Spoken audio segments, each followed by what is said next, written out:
Good morning, everyone. Thank you for joining our meeting today on November 2nd, 2022. Please join the Deschutes County Board of County Commissioners in the Pledge of Allegiance. I pledge allegiance to the flag of the United States of America and to the republic for which it stands, one nation, under God, indivisible, with liberty and justice for all.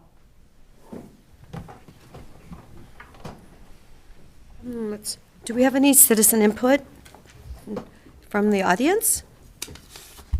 I don't believe so. Do we have anybody on Zoom with a raised hand? Okay. We do have one email from Leah Martin regarding Worrell Park to save it. So thank you for that email. Any other comments? All right. Maybe we go to the consent agenda. Move approval of the consent agenda. Second. Any other comments?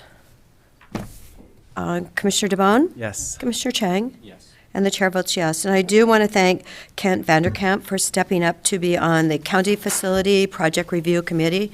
That was wonderful news that Kent has stepped up, so thank you for that.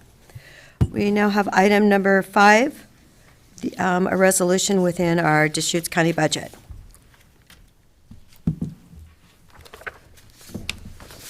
Jessica, good morning. Thank you for coming over in person. Good morning. Yes, well, I have a Safe Car County-issued yak tracks and an important request, so I wanted to be here. Okay, Yes. Gotcha.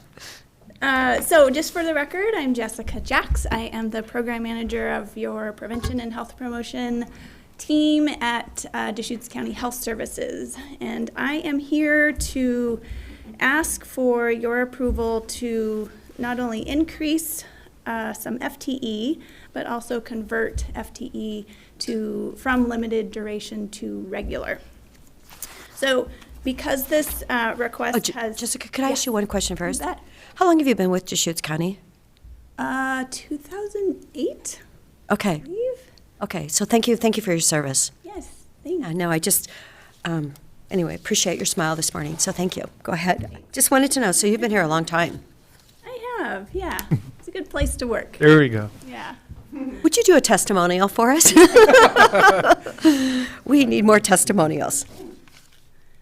So the ask I have, I thought I might break down in pieces because it is FTE that is one position, so it'd be ultimately increasing 0.75 currently limited duration position to 1.0, and I want to explain what those pieces are.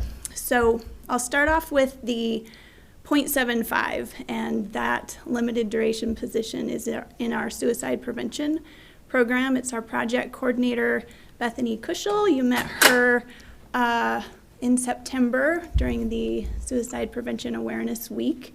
She, that work largely involves supporting our program and getting information out. So any training that we have, she is behind the scenes or actually delivering that particular training. So we're incredibly reliant on the position.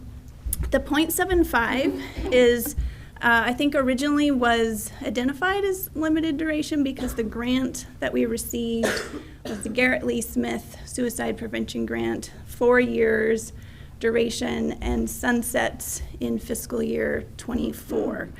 So that of the 0.75, 0.35 is the Garrett Lee Smith Suicide Prevention Grant that sunsets in fiscal year 24.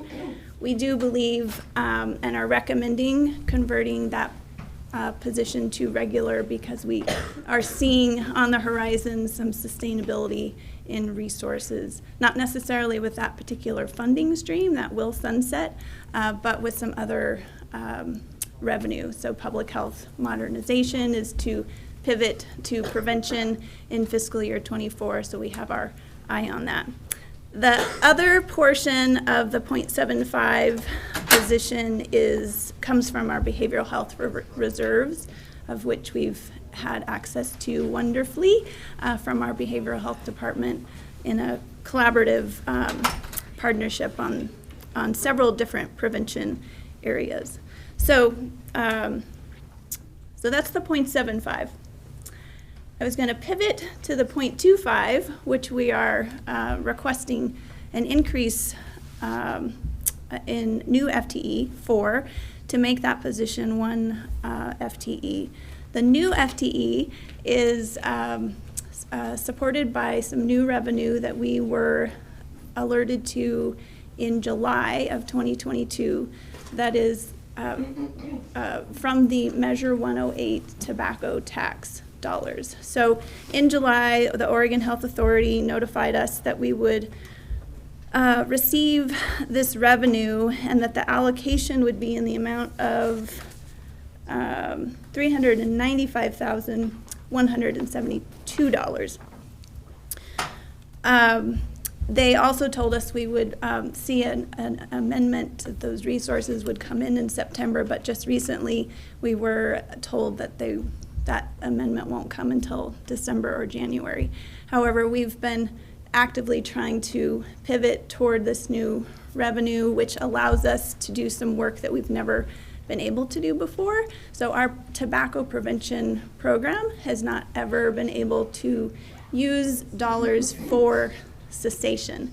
And as you're likely very well aware, our cessation around vaping and other all-age needs is really critical at this time. So we're really pivoting our work to address cessation better. We've not ever been able to provide cessation out of our program, and we're eager to do so. So the 0.25 will help us primarily with marketing of those resources. We are looking at some work that will improve not only our vaping cessation resources for teens and parents, but our all-age tobacco cessation, and really want to boost our internal resources as well as our external offerings in the community. So today the ask is around the additional 0.25 FTE, knowing that we will get those resources from the state sometime in December or January, but that we are actually doing the work now. We have approval from the state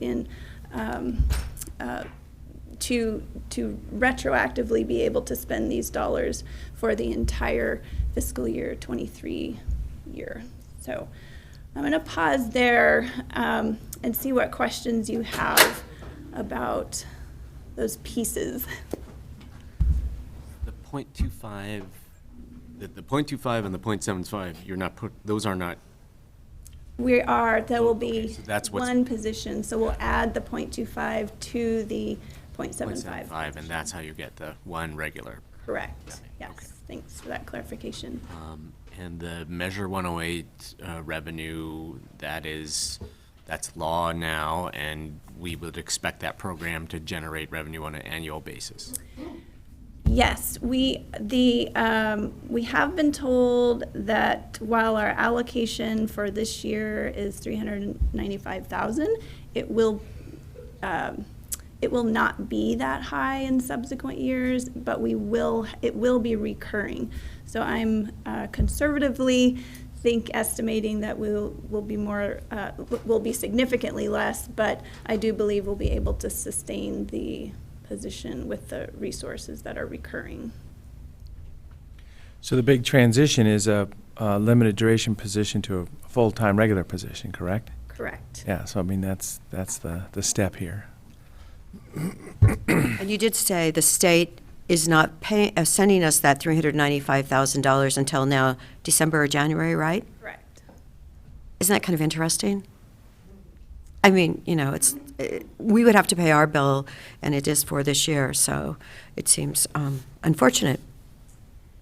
It is unfortunate. I do have just in case planned if for some reason the state didn't follow through, but I don't suspect that will happen, but we do have some vacancy dollars that would support this position if for some reason that didn't come through.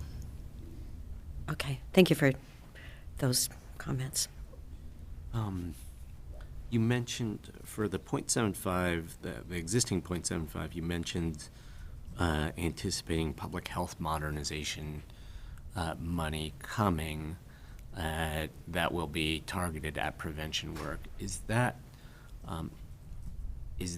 funding, public health modernization funding, that will need to be approved by the coming legislature, or is that like a prior appropriation? That is a great question that I actually don't know the answer to. So I'd have to get back to you on that. But it's coming within this fiscal year. It's not for the next fiscal year? Oh, I'm sorry. It would be, we're expecting it in fiscal year 24, not this current fiscal year. So likely, it's coming in 24. Correct.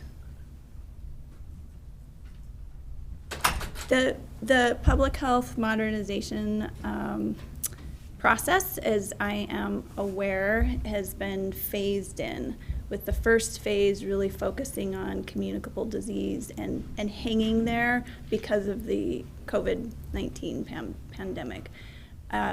The prevention was to receive, my understanding is prevention was supposed to be the second phase, but because of COVID, it was delayed. So we're hanging out there till fiscal year 24. Yeah, and I guess what I'm trying, I'm tracking that modernization is a multi-phase, multi-year process. I was just trying to understand whether they're appropriating money on every year or every biennium for the program, or whether they appropriated a whole bunch of money on the front end, for the multiple years. I believe it's every year. I think they have, or I'm actually not sure if it's every year or every biennium, but I think it wasn't, I don't think it was a front end. But really, I feel like I should polish up my facts here before I speak any further. I can get back to you on that. Yeah, and just the reason I'm interested, concerned about that is, there's going to be a whole lot of new legislators, state legislators, come January, and if we're anticipating this revenue in 2024 to run this program based on decisions that the new legislature is going to make, that seems a little bit,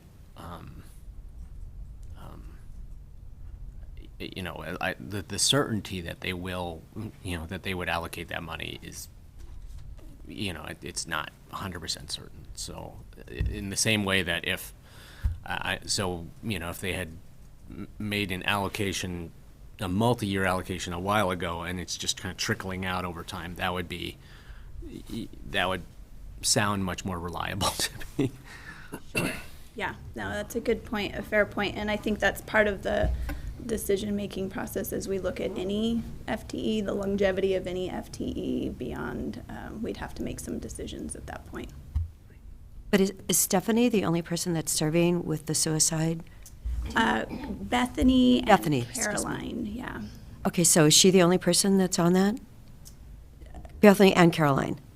So both of their positions are funded uniquely, pieced together with different revenues. So Bethany's FTE funding profile is different than Caroline's. And this one applies to Bethany then? This one applies to Bethany. It's critically important work that I think we need to figure out how to support no matter what. I'm just trying to understand how reliable the anticipated state funding is going to be. I'm supportive of this ask. As I say, the big picture is it's always dynamic in our health department. We do an annual budget, which I really appreciate, just taking the time to take a look at the big picture. So that'll be, within 6 months, we'll be making the decisions for the long term. But yeah, this seems appropriate and very feasible with the resources we have right now, and the expectation that those dollars coming in through the Oregon Health Authority are going to be available. So. Is that a motion? I'll move approval of resolution number 2022-071 to add a .25 regular FTE community health specialist 1 position and convert a .75 limited duration FTE community health specialist 1 position to a .75 regular FTE position within the health services fund. And I'll second it. Is there any additional discussion? Commissioner Chang? Yes. Commissioner DeBonne? Yes. And the chair votes yes. Is it too much to ask how Caroline is paid for? Do you remember that?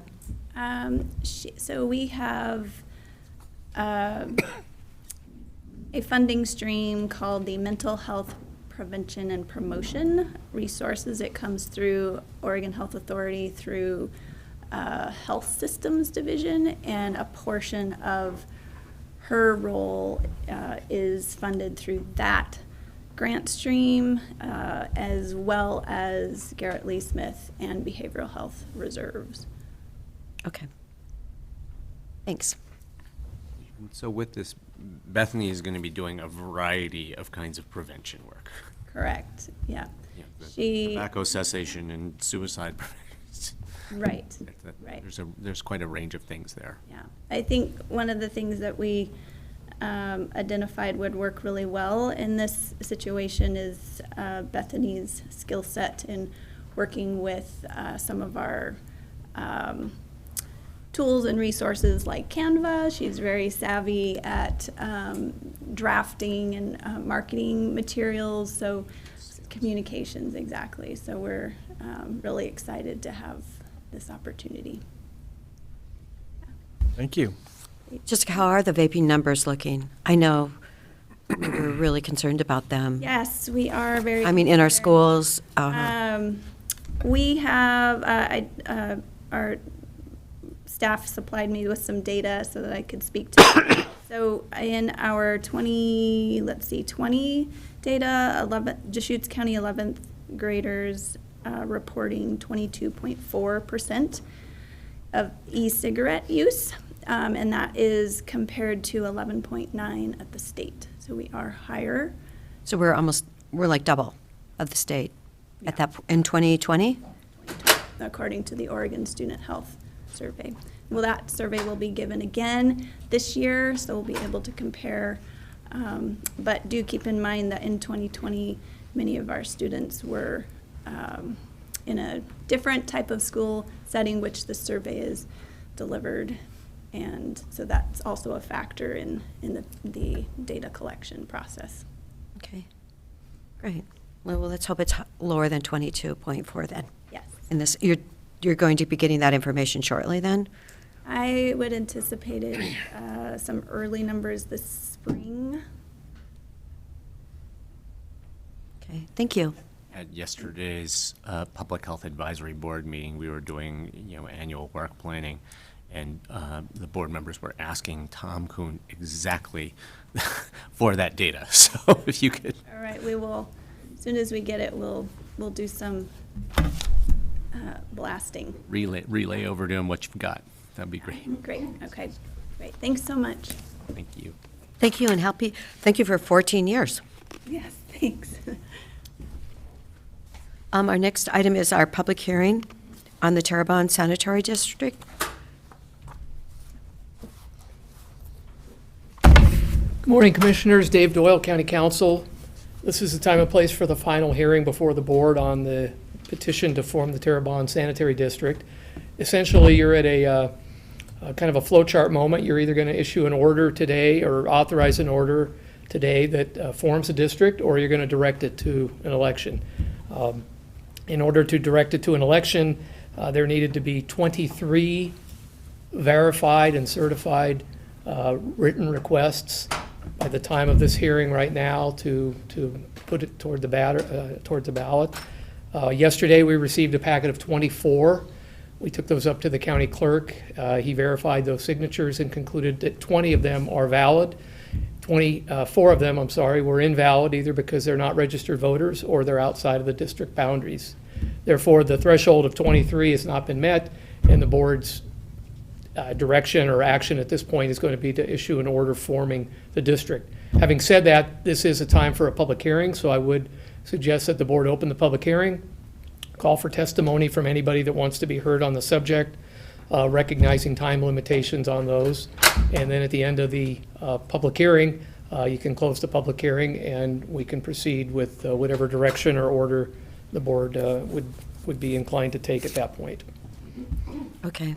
So if they were not a registered voter, then it did not count? Is that what you said? It didn't count, yeah. The clerk verifies those according to the rules for verifying signatures, and the clerk was able to review those and verify last night. He has a certificate ready indicating that 20 of the 24 are accepted as valid signatures within that district. The other 4 are not acceptable.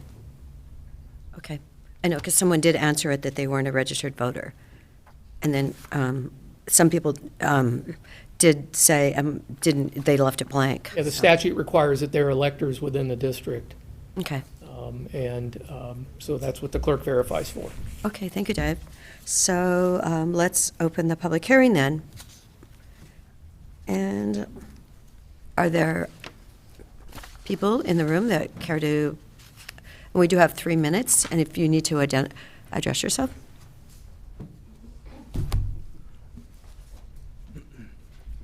My name is Mike Walker. You need the address and stuff? Yes, please. 3711 Northwest Povey Avenue, Terrebonne, Oregon.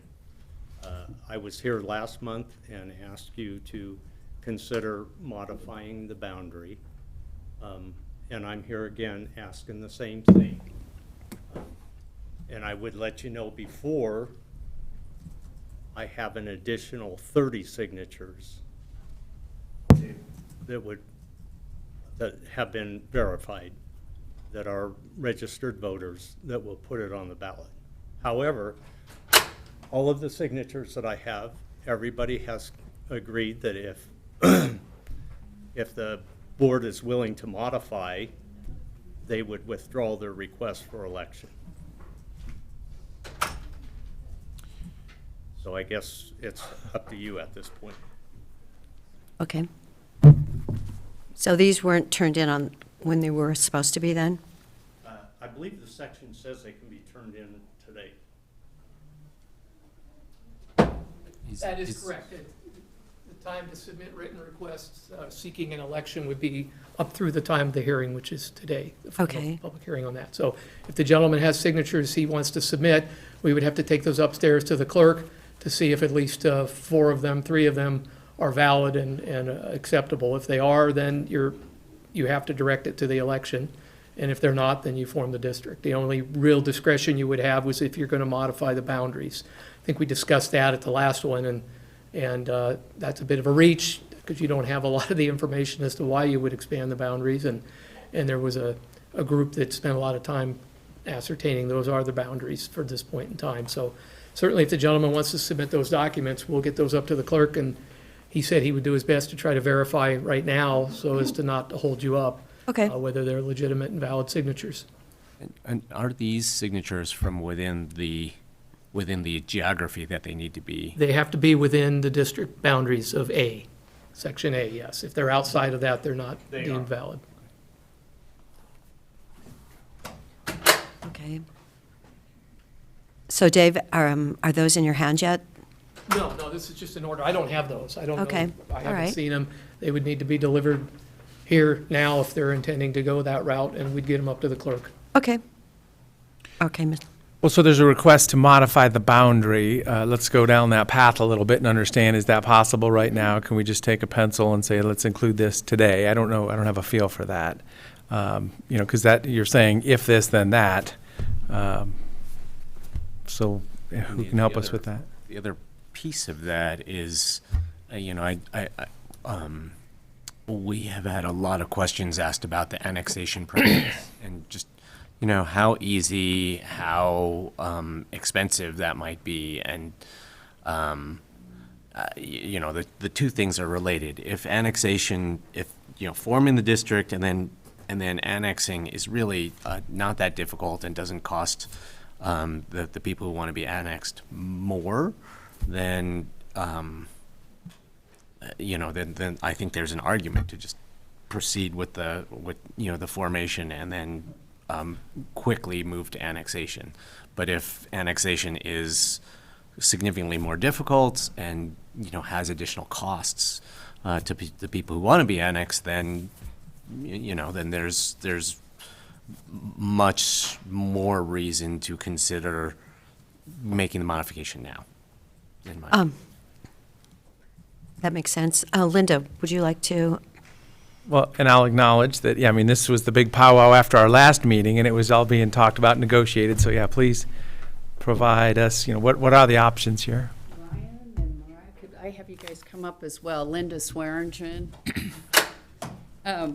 Yes, we discussed the process with Mike, and basically what we were told is that he wanted all of Terrebonne included in this or nothing at all, and that he was going to go out and collect signatures to force it to an election. One of the difficulties we have with this is only the people that are within that district are able to vote. So, for example, the commercial property owners that are ready to close their doors are not able to vote unless they reside within the narrow framework of the district.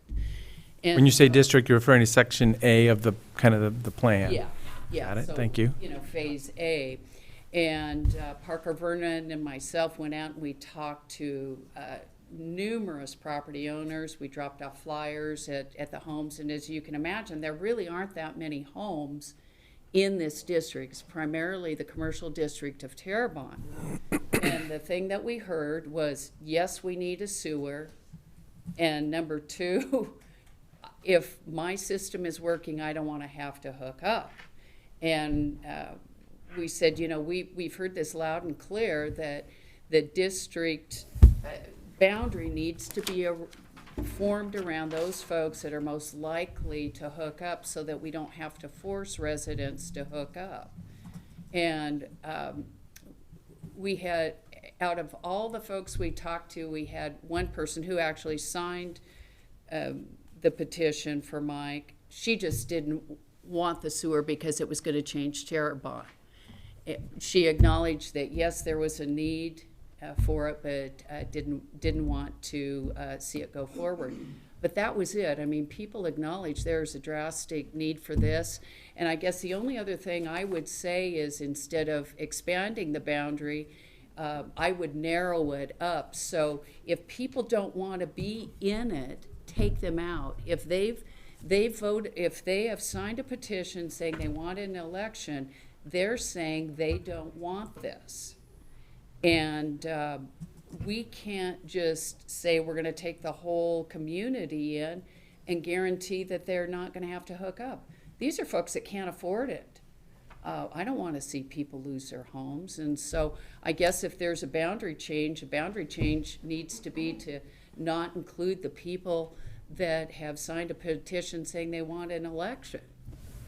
We don't have people that have signed the petition to be included, and we've given everybody the option to annex in right up to the time of the election. So we're not trying to exclude people. And can you describe, walk us through the steps of the annexation process? I mean, how cumbersome of a process is that? I'll let the attorney address that. How cumbersome of a process is that?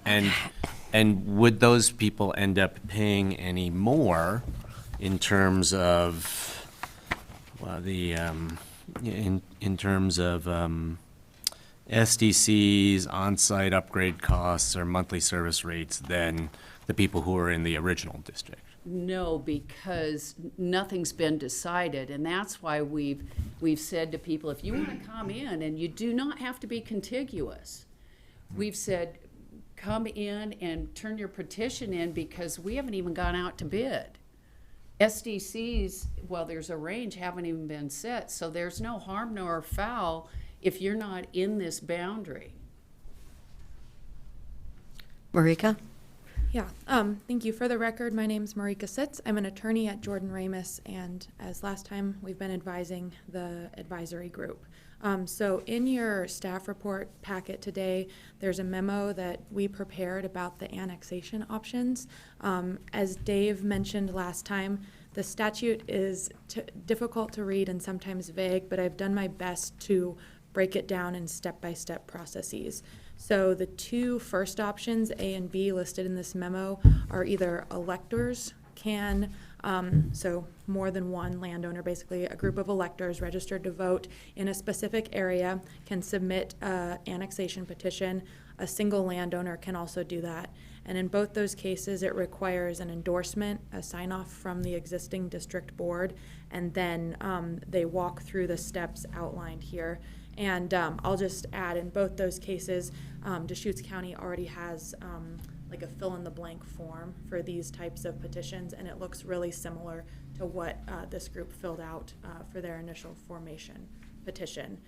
There is also an option for annexation whereby the Board of County Commissioners or the Board of the District can take unilateral action to annex an area that would require an election by those in the area.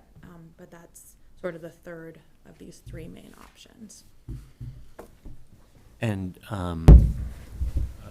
say we issued an order today, you know, if there's not a sufficient amount of signatures to force an election, if we issued an order today, how soon could people start that annexation process?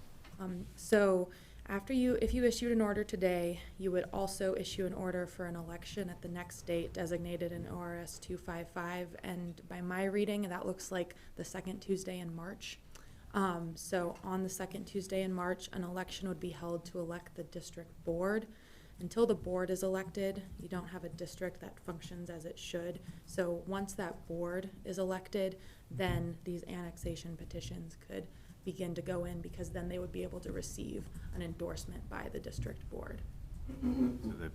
So the March election, that would be to elect the board. That's separate from the question of an election to form the district or not. If the election, the question of formation is also put to an election, that would be one and the same. An election on the question of formation shall also include an election on the question of the first board members for the district.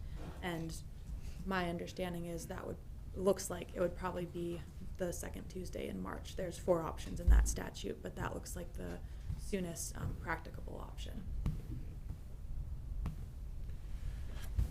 So then there'd be, following that scenario, if there was a formation of the district, the board was created second Tuesday of March, then annexation requests could be received by that board, even though the system's not built yet.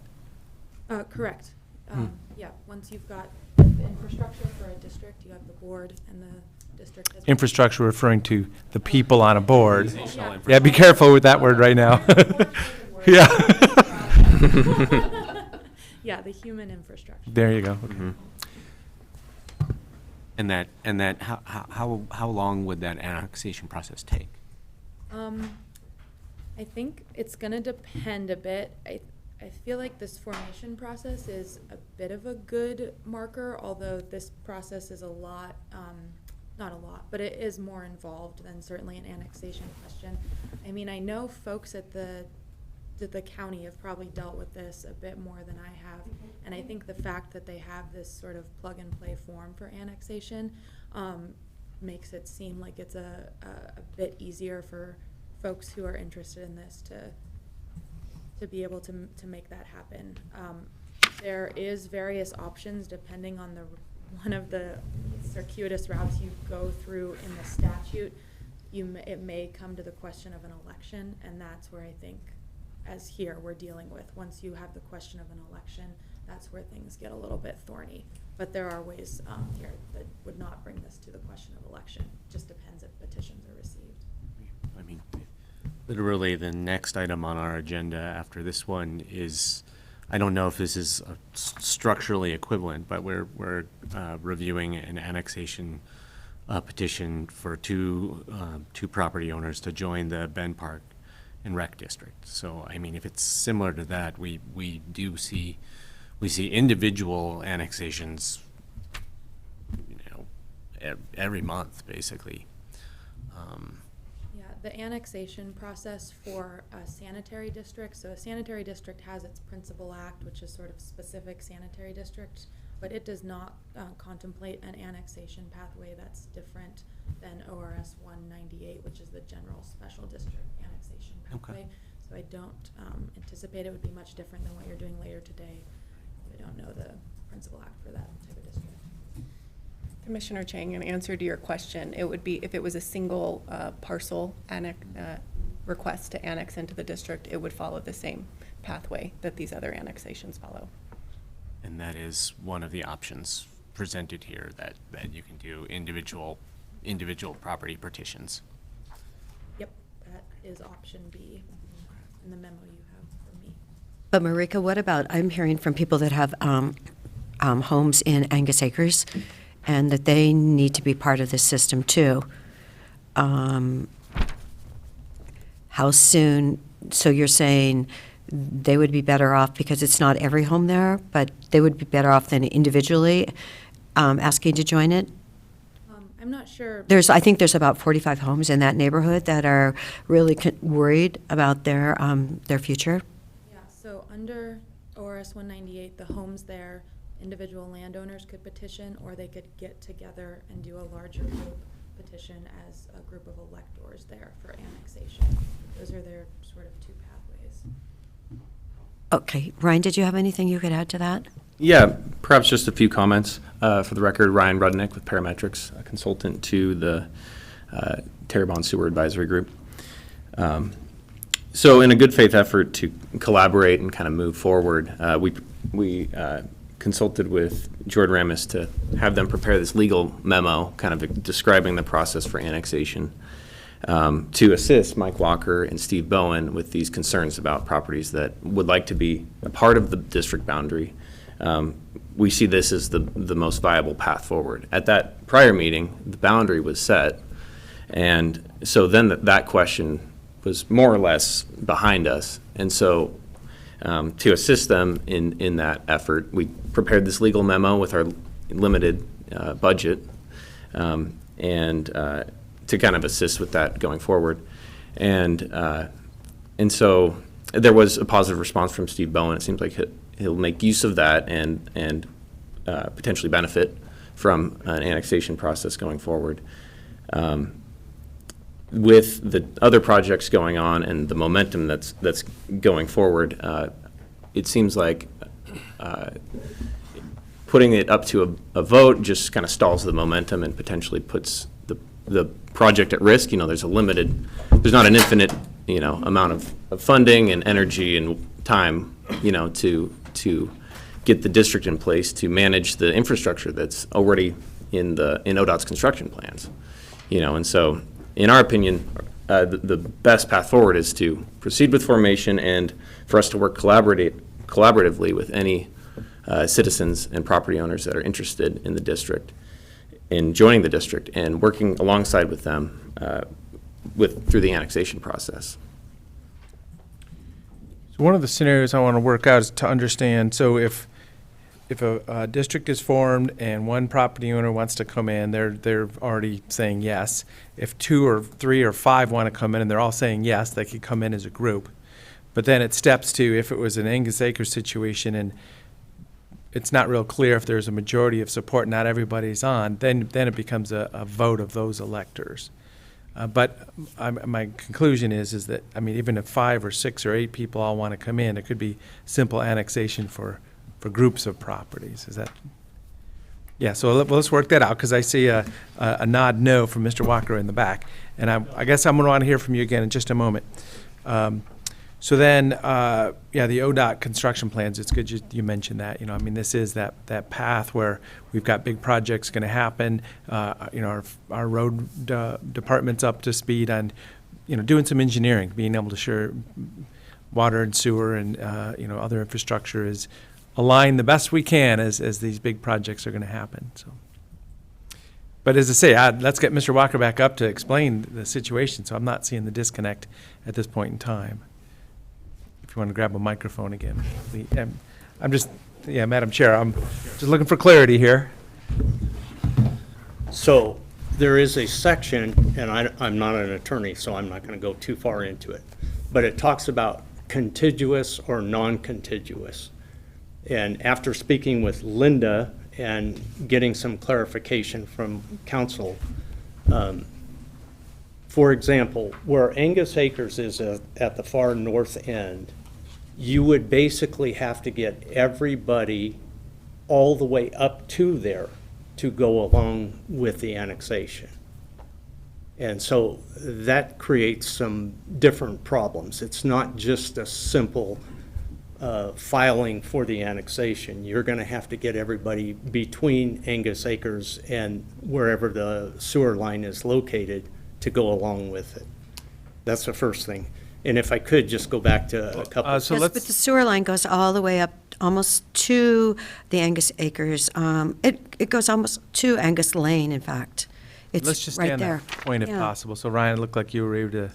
Yeah, Marika can comment more on the legal basis for it, which my understanding is it has to be an area that can reasonably be served by the district. Fire districts, for example, can do non-contiguous annexations because it's just a matter of driving to that isolated property.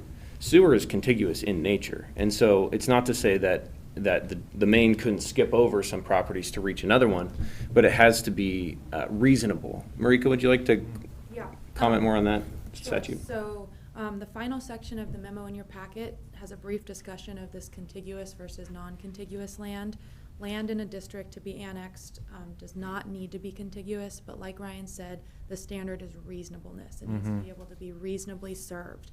Beyond that, I couldn't find much case law that sort of talks about how do we break down this reasonableness, so I'm just going to acknowledge there's squishiness there, but it does not have to be contiguous. It does have to be reasonable. Can I ask what kind of distance are we talking about adding pipe here? That, because to me, that's what reasonableness hinges on. Is, how Well, for much- example, the property Mike Walker owns at the northwest corner of Terrebonne is a developable cinder pit. After some work, it could be developable. And was at one point included in the district, but there was a 1,500 foot extension main that would have been required for that. And there wasn't sufficient assurance from the district that those connections would happen when Phase A needed that customer base, essentially, to repay for that infrastructure. And so that far reach was an example of something that was deemed not at this time viable. If there was, if there was clear assurance that there are 40 EDUs coming online there, then perhaps an extension like that could make fiscal sense from a standpoint. So is this the property at the? The Angus Acres, the Angus Acres, Mr. Bowen's Yeah. request. What kind of distances are we talking about there? Somewhere between 1,000 and 2,000 feet, likely a 4 or 6 inch pressure main. So costs for that could be between, let's say, 300,000 and 500,000 or so. And so there needs to be a sufficient customer base to justify that. And that's kind of been the thought process. Although imperfect, granted, the initial district boundary, we don't claim that it's perfect, but we claim it's just a starting point for a cluster of dense customer base, where that infrastructure can reasonably serve a lot in a grid type. So the difference in the difference in evaluation of reasonableness right now between Mr. Walker's property and Angus Acres is that there's already a number of homes in Angus Acres that have indicated they'd like to hook up. I think there needs to be more analysis and more clear data on that. We've heard anecdotal evidence of the people in this area want it, people in this area want it. If we had, clearer mapping of that, which we did map the petitions that Walker provided, which was helpful to see, and there are some here and there in a scattered fashion, but there wasn't, from what we saw, an obvious area that showed, a majority of support, a strong level of support that would justify extensions. We invited them to share kind of a proposed annexation boundary, like what would you like to see based on this map that we prepared of the signatures. Didn't get a response, but wanted to give the opportunity to work with us to expand the boundary to the areas where they saw there was legitimate need. There would then need to be confirmation of support within that proposed boundary, and then financial analysis, this much pipe, how many customers, so that the district can support itself financially. The district will need to sit before one-stop agencies and convey to them that they're creditworthy, that they are able to pay back the loans that they're given. And so that's the other side of the coin that we have to stand up to. So, Mr. Walker, the property that you represent, I mean, do we want to think of it like that? Are you a property owner that? Let me clarify something. So before ODOT got around to doing their expansion out there, there's Terrebonne Estates right on the corner of 97 and Lower Bridge. They did an expansion on their community system that would take them from 62 to 96 hookups, I think. I've already talked to them. My property is right next door to their community system, and I can hook into it. So this is west of- not about my property. Well, so let's, just a little bit of history on that property. So was this purchased from the Water District? Correct. And so the interesting history about that, I learned that. So that was a county property given to the Water District in support of future sewer opportunities, which just didn't come to fruition. Right. So now it's going to be available, privately owned for development. Correct. So it's just interesting circle that it all went. Yeah. Right, and I've already analyzed it. I can put 21 half-acre lots on there, and Terrebonne Estates with their PUD that they have there can accommodate that plus some. So it's not about my property. It's about the people out there that I think are in desperate need of the septic systems being replaced by sewer, and the need is as great as it is for the business community. And everybody I've talked to, just because they signed this letter to go to election, it doesn't mean they don't want it. Everybody I talked to said they want it, but they don't want half the community left out. And it would actually be about 90% of the homes out there are going to be left out of this. The other problem is, with annexation currently, and I'm sure you're all aware of it, the Water District is the one district out there that everybody is looking to in terms of the way they've been treated by that district, and it is not very good. I don't think anybody would argue that. And so Well, but to say that is just kind of a comment on the side here, because they need to be creditworthy. They need to keep a system running. They have people that are putting in wells in their backyards, not asking to be connected, and then it degrades the whole big picture of a water system. Because I've been to some of those meetings over the years too. Yeah, but the problem is right now they're down on First Street trying to force people into connecting, and the numbers that I've seen being tossed out are pretty astonishing. Financially, you're saying, Yeah. very expensive. Right, they've got Well, like yeah, 10 and people that's- down there, yeah. they're talking, $300,000. And everybody out in Terrebonne is well aware of what's going on with that. They don't want to deal with annexation in the future. They just want the whole area included, so they don't have to deal with it down the road. And they understand that, Who's they you're referring to right now? Yes. the 150 signatures that I collect. Okay, so future sewer users. Right, As in some group, okay. right. I mean, out of 150 people or 154 people that I've talked to, 4 of them told me they were not interested in the sewer. Well, then annexation should be easy. I mean, Well, and this is just a public hearing. Let's keep it light here and understand that we're working towards a decision. I think it sounds like everybody has a vision of Terrebonne fully served by sewer in the future. The question is, do we need to do that in bite-sized pieces to sustain the momentum and the economic viability to get there, or can we eat the turkey all in one bite? I have real concerns about trying to go beyond this phase A plus annexation approach, because it has a lot of risks of stalling out.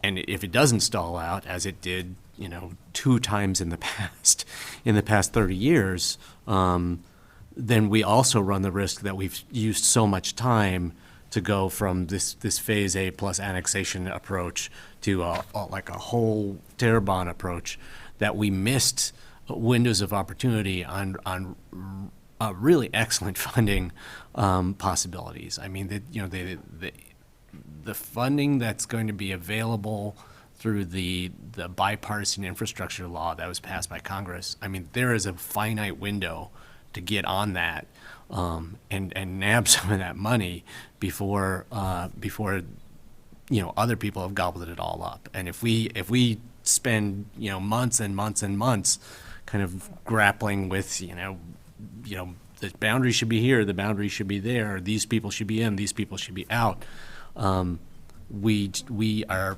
potentially missing a window of opportunity. And that's my concern. And I agree with what you're saying, and I understand with what you're saying. The problem I have is if we would have started with the inclusion of the whole area, we wouldn't be here right now. And that was a poor decision. I mean, the public outreach that was done, at the beginning of this effort, it included all of Terrebonne. I don't think the public outreach was all that. I think the effort was minimal, to say the least. I had a petition, over 100 people that signed a petition, because when I worked with Parker Vernon, I started this in 2019, and here we are 4 years later. I know the problem is really, you're at the verge. We've got ODOT's plans coming forward. It does seem, I think Mr. Doty's in the back of the room. Is there anything you could add to these comments this morning, Chris? We've worked together for a couple of years on this, and thank you for coming today. And I'm sure you're happy that I called on you. Yes, thank you, Chair. Department Director.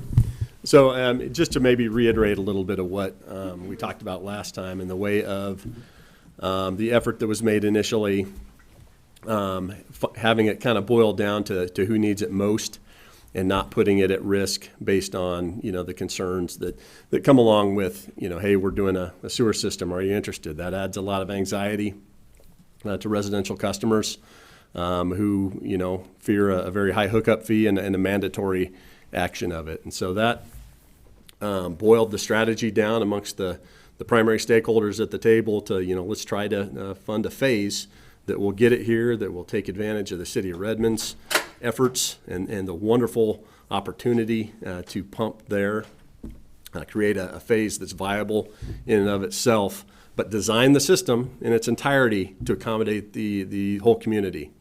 And so pipe sizes will be such that, every lot in Terrebonne, including Terrebonne Estates and Angus Acres, when needed, eventually, can have access to that system. And so, there's certainly some criticism over maybe the lack of truly trying to make people understand what was at stake. But what's happened is it's boiled down to, taking advantage of opportunity, not putting it at risk as it had failed previously in 84 and 99, and, trying to get it to Terrebonne and then have it be available for people to access it in the future. And that's been my observation of the sewer advisory group, of all the efforts to date. Good faith efforts were made to include the community. Strategically, though, that was a tough ask, and so that's why we have what we have here, a Phase A of a certain size that can stand alone and be available, for Terrebonne build-out. Thank you very much. Thank you for those comments. I know you've been part of the story. Is there anyone else in the audience who wants to? I'd like to just add one more thing. Everybody we talked to, except for one person, said she said she did not want the sewer. When we told every person that the reason why we limited the boundary was we had to make sure we had enough users so that the system did not require residential hookup. And when we mentioned that right now, without additional funding, they would be required at hookup to write a check for $13,000 at a minimum for SDCs, hookup charges, and if their septic wasn't in good order, they'd have to replace it. 100% of them said, I can't afford that. And there again, we get back to when you can't promise people the ability to hook up at a reasonable cost, you've got to come up with a plan that works. And that's the thing that's frustrating about this is, what good does it do us to go out and take the whole town in to say, well, by the way, now we need at least half of you to hook up, and oh, by the way, the minimum charge could be $13,000 to $51,000. If you think that we've got people signing petitions today, they'll be out signing recall petitions for all of you. And so, it was our best effort to come up with a system that worked for everybody. It's not perfect, but the annexation process works, and I know as a former commissioner, on a monthly basis, annexations are coming in. It's a fill-out one-page form. It's not difficult. So we have made a process for those that want to be hooked in. They don't have to be contiguous. It's just frustrating for all of us who have worked on this for a long period of time to now come to the finish line and know if this doesn't pass because of misinformation in an election, then what we have to do is redraw the map, and now we really won't include people. It'll just be the commercial properties, unfortunately. So. Okay, Thank you. Thank you, Linda, for those comments. Someone in the back of the room wanted to come up?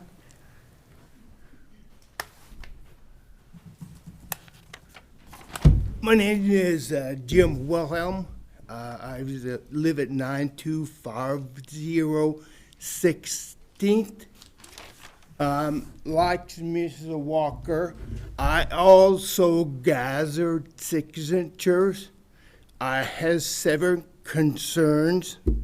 First one being, I was unable to get a list of electors until 2 weeks ago.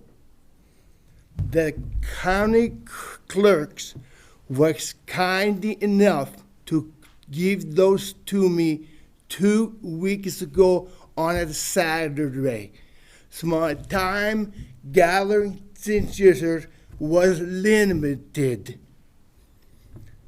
My other concerns is the cost of the project. I have read previous studies, and the projected cost of this system is considerably less than that, and that was 1999. There are about 58 homes right now in A. Can they support that system. I'm concerned about that. And gathering signatures, the people that's tying in mind, they say, I want it, but I want the vote of the people, not for you to create it. My understanding now is if Mr. Walker has more signatures, you have to go that way. That's fair. But I don't think the district should be created without the vote of the people. That's it. Thank you for time. Thank you, Jim. And Mr. Wilhelm, do you want to, Mr. Wilhelm, do you want to submit your additional signatures now as well? Mr. Walker, I submitted 24, 4 were no good. Oh, So if Mr. Hartmar as he says, done deal. At that point, I believe you have to go to vote or drop it. Am I correct, Mr. Lohr? He's got him, you get him. Okay? Any more questions, Mr. Bourne? We're good. Thank you. Thank you. Thank you. should we proceed at this point to having Mr. Walker's signatures verified Sure. upstairs?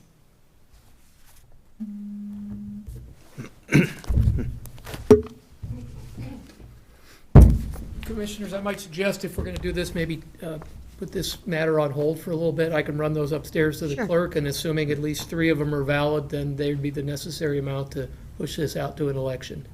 I assume he could do it relatively quickly for us. Maybe he could take up one of your other matters. Okay, all right, we will. We could do our annexation. Okay, so we will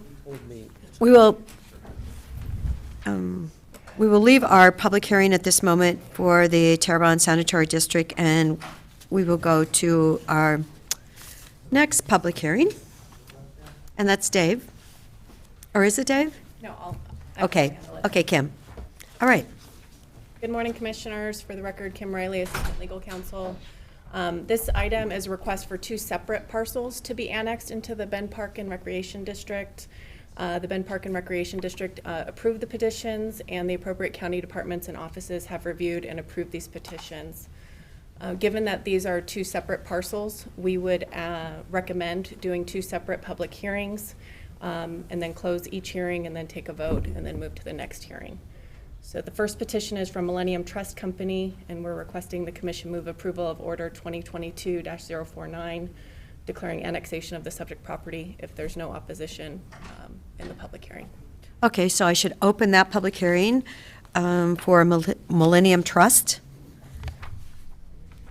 Is there anyone in the audience that wants to testify on this Millennium Trust? Is there anyone in the room? Okay.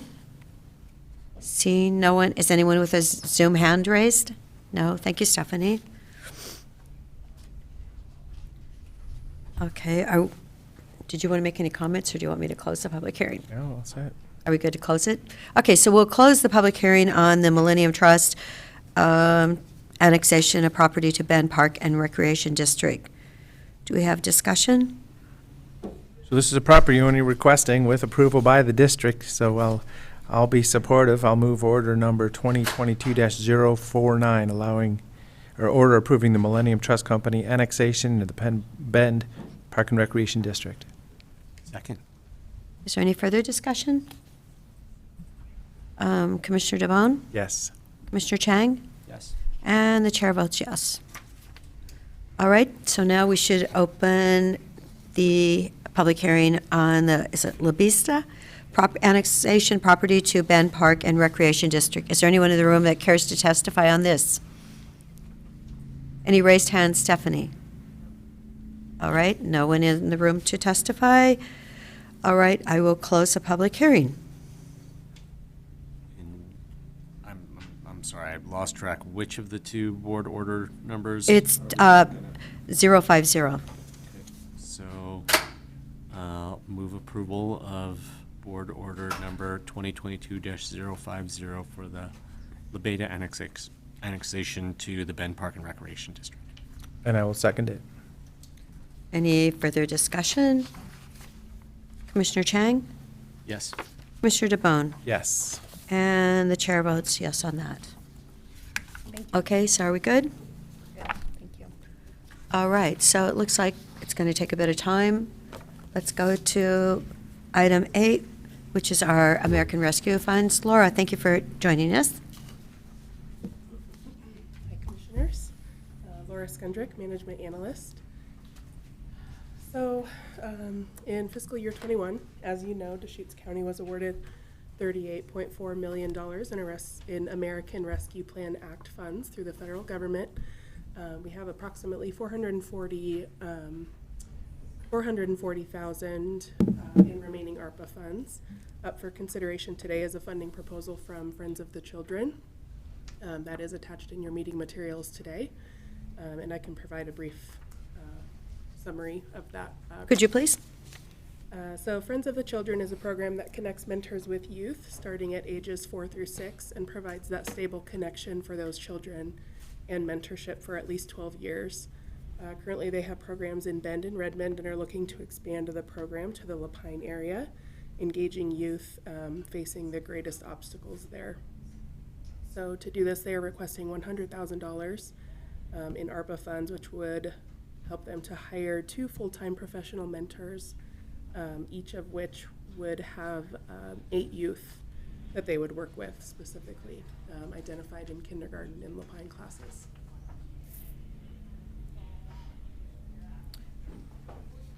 Okay, I can bring that. I don't know if you saw the latest test scores coming out of Oregon, but the 4th and 8th grade test scores in reading and math, I think they were in the 20s of proficiency, in the 20%, 22, 25, something like that, 2 years of COVID. And seems, I know that Friends of the Children has outstanding success, and to have them expand into Lapine, I think is really important, especially for Deschutes County. And their work is very intense and extremely efficient. I mean, they make such a wonderful difference for children and their families. They bring them all together. So anyhow, I do believe, I think it's a good program. It's better than good. It's really one of the best we have right now that are changing the trajectory of kids that need help. They are doing great work. Yeah.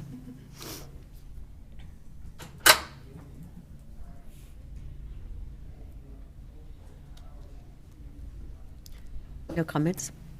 Okay. So I'm at a point with the American Rescue Plan dollars where I'd like to do some other capital project work, physical infrastructure, especially like water and sewer possible support for other actions. So yeah, this one just doesn't fit into my view of proceeding supporting a nonprofit. As I say, I want vibrant, happy nonprofits. I'm hesitant to support it with American Rescue Plan dollars.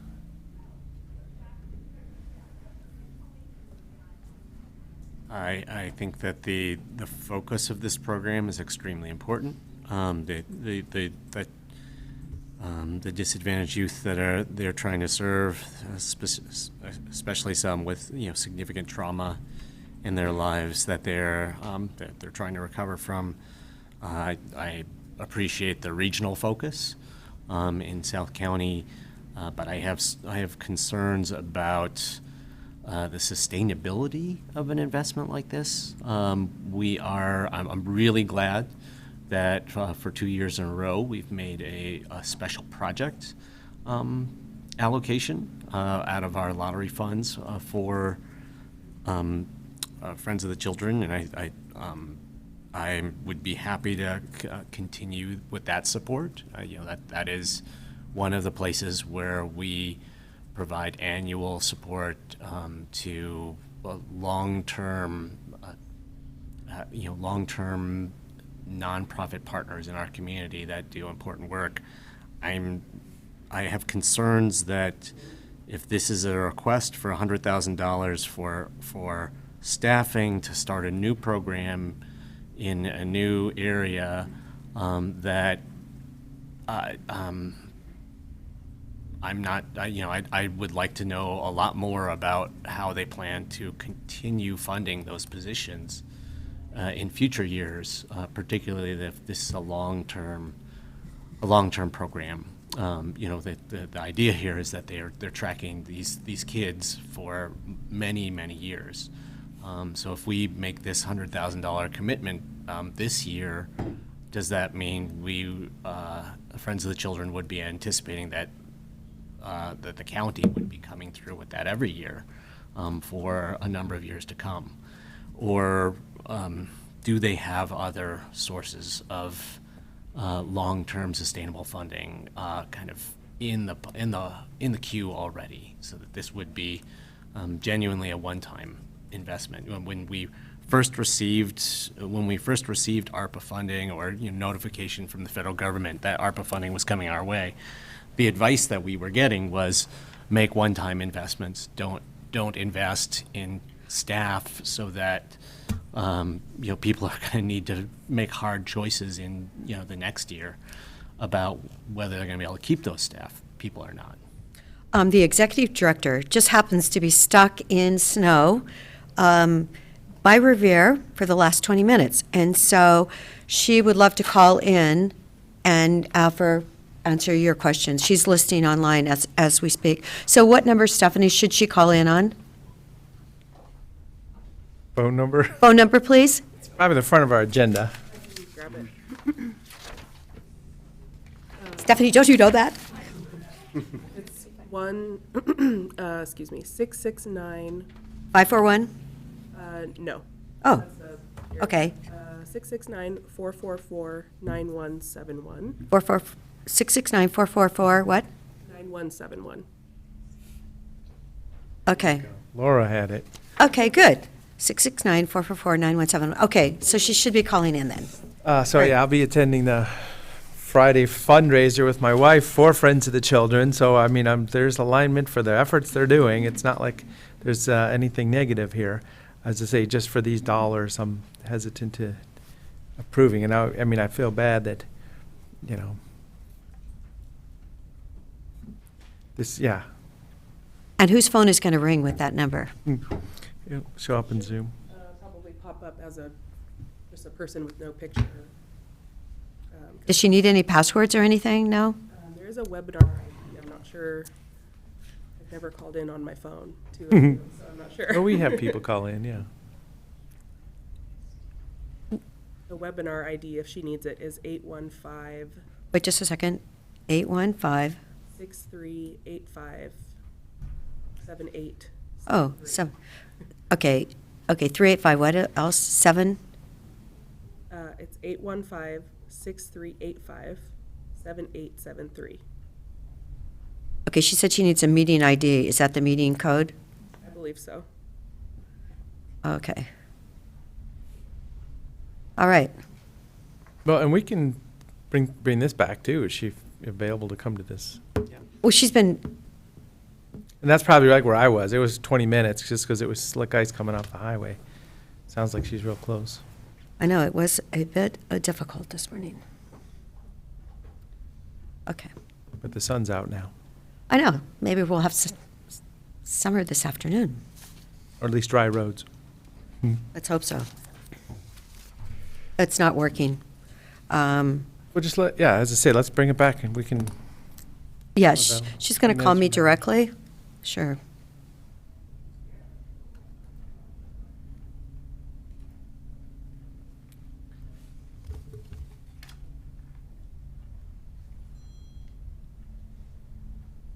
Hello, Rachel?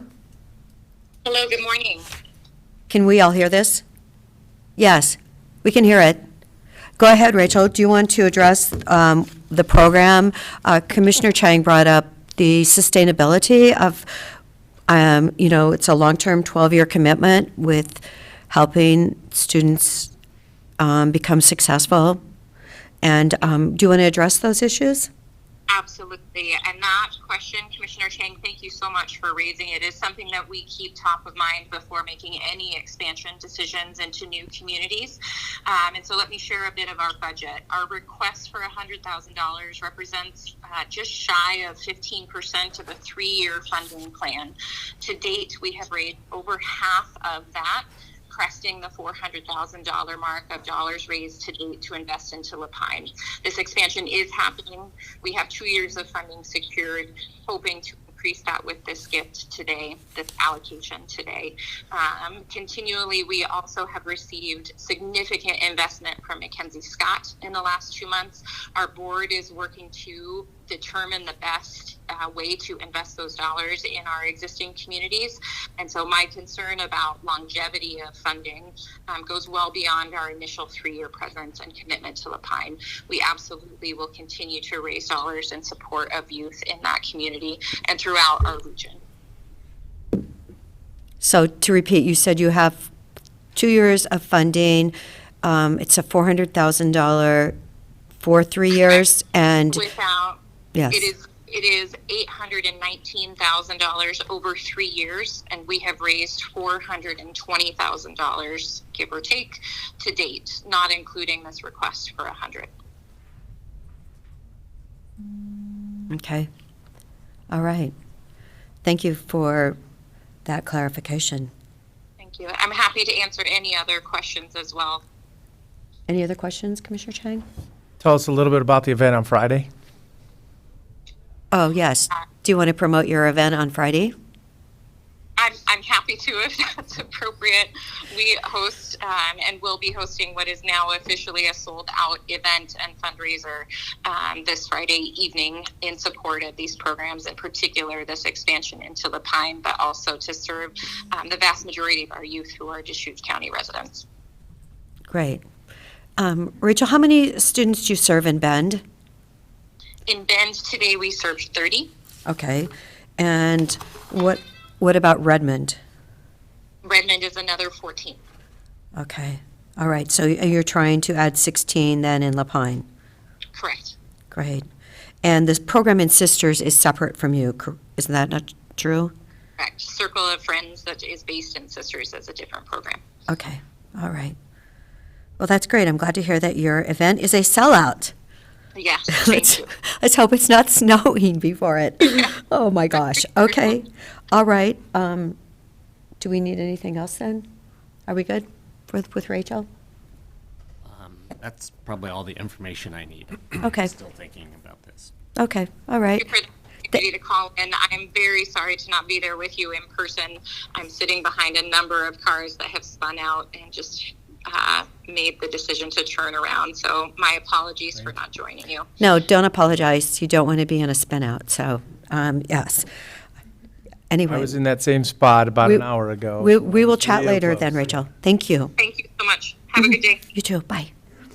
So how about we just postpone this for a future date then? As I say, Friday event will give me a better feel for the whole situation too. What do you think? Yeah, hearing how they do it, their fundraiser on Friday would provide me more information. I will say that,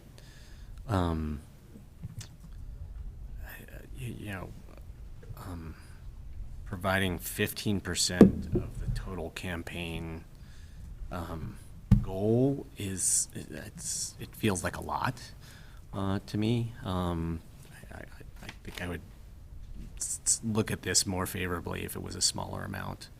It does say here that this 100K would cover two mentors. I mean, maybe a request for one would seem like a better fit for the limited amount of ARPA dollars that we have left. But 15% on, providing 15% of the total campaign goal, that doesn't feel sustainable to me. I mean, I'd like to see demonstration that the program is able to raise a pretty substantial amount of the goal without county contribution, to feel like it's a genuinely sustainable effort.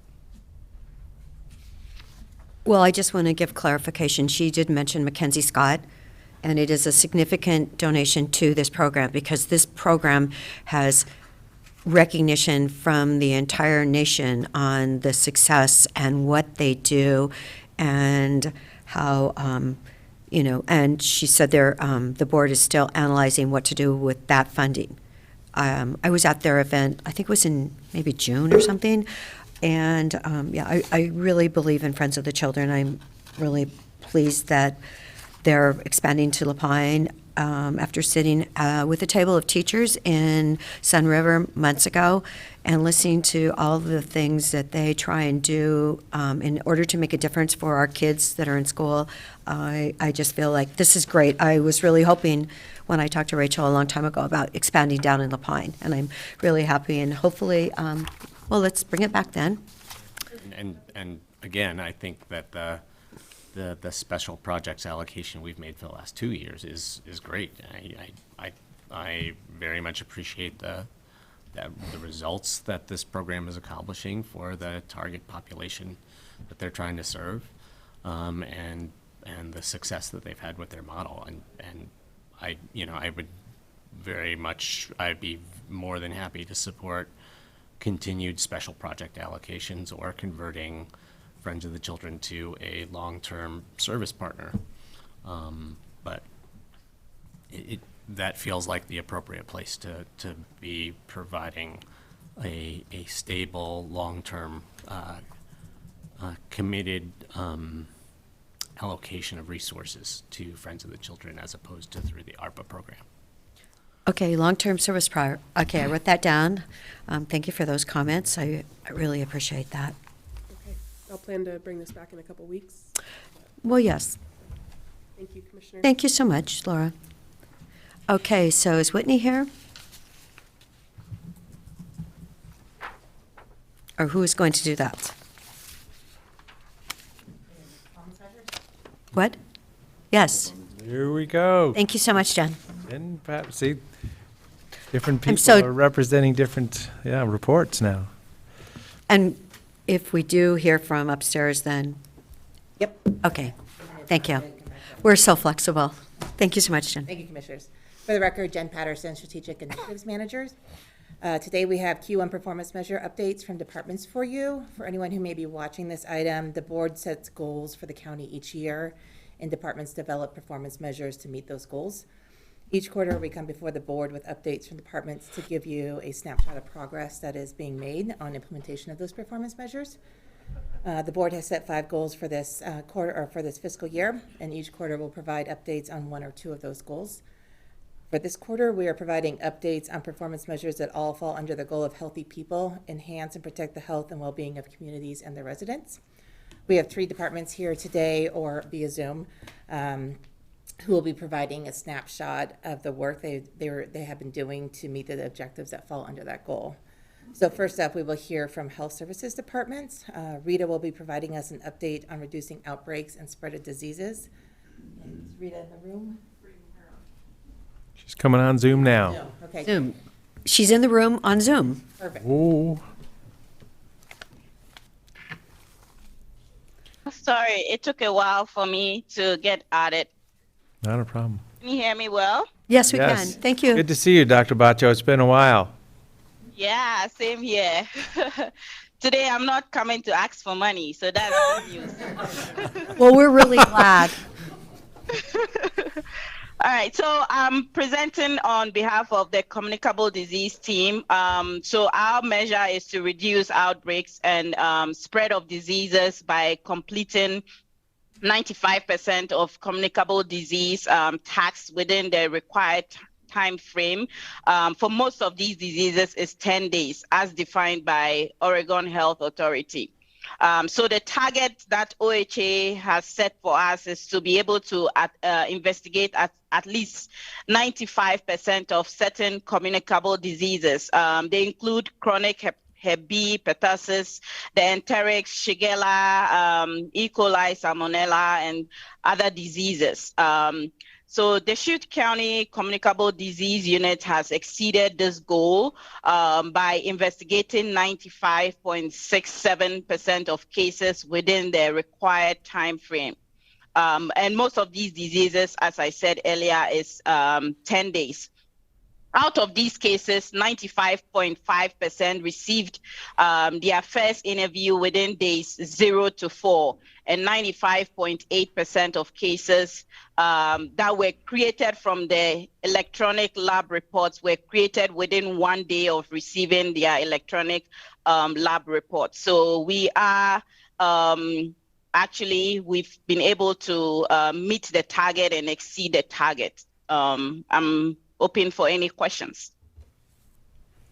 I think this was a big effort during COVID, understanding follow-up, right? So a big surge in activity, but this is the sustained efforts over time for the whole population. So I just want to thank you for that. It's really good, metric to follow. So thank you for the report. You're welcome. Thank you for all your support. Yeah, Rita, I'm wondering if there's, so that the goal of doing prompt case investigations is reducing outbreaks and spread. And so knowing that we've hit this, hit this target is really great.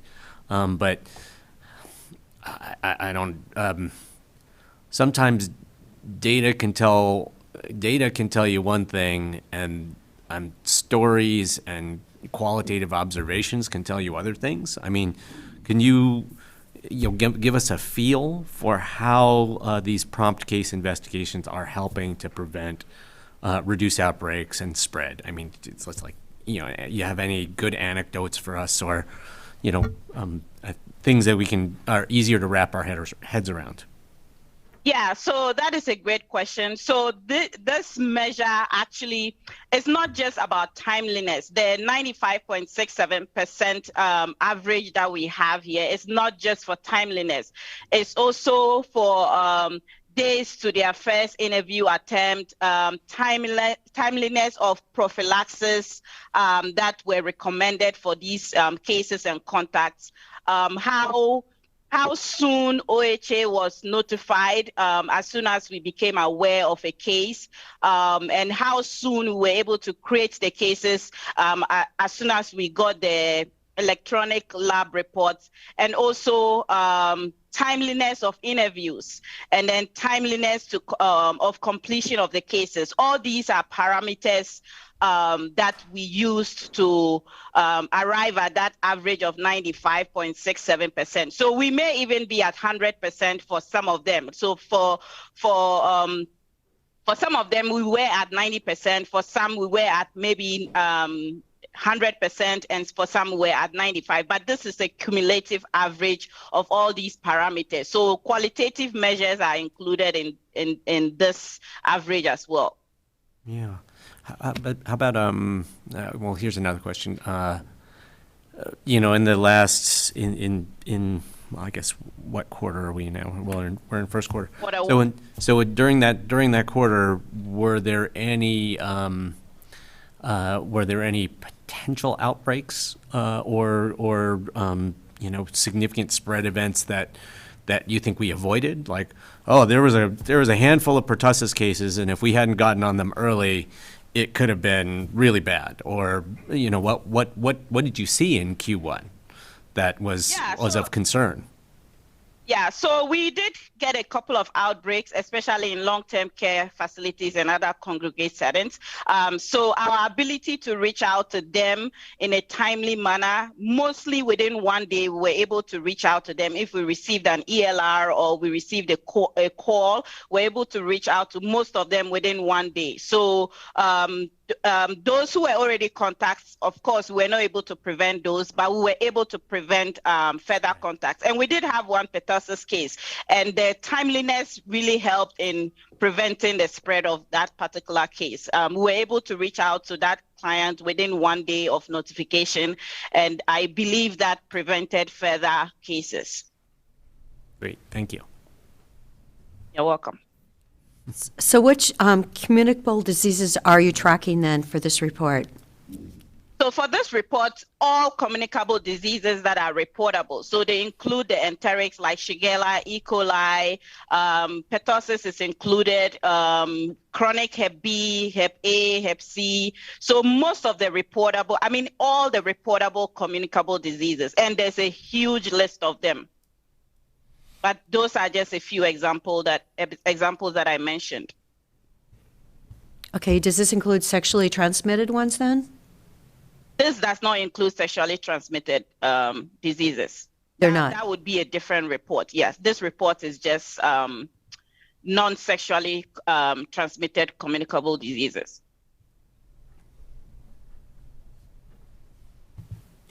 Okay, great. Thank you so much. You're welcome. Thanks for joining us today. You're welcome. Thank you, Rita. Next up, we have Holly McCown-Harris and Amber Clegg from Human Services. They're going to be providing us an update on the Behavioral Health Oregon Plan. I will let you introduce your measure. Great. Hi.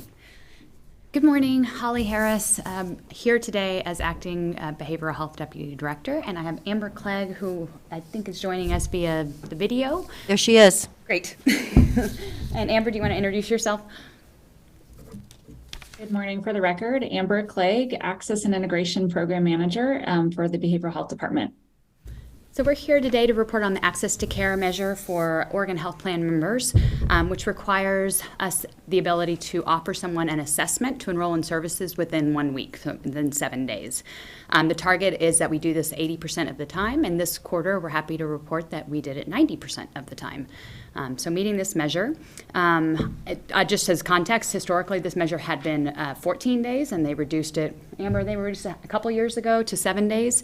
So really tightening that even more. And as you can imagine, staffing definitely has a link to how well we can meet this measure. If we don't have enough staff, that definitely can delay things. But currently, as of right now, the Access team is fully staffed, and so we're kind of knocking it out of the park on this one right now. So Holly, how many people were involved then in that percentage of the 90%? Amber, can you answer that if we have it off the top of our head? I do not have that off the top of my head, but I can certainly get that information and get back to you. Okay, thank you. So this is by lowering that requirement from 2 weeks to 1 week.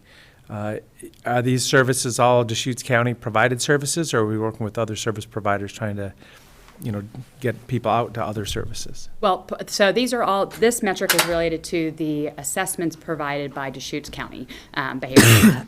And so after the assessment, we do send people to lots of different providers, including internally, but this metric is related to how quickly we get the assessment. Done by county staff. Correct. Okay, good. Yep.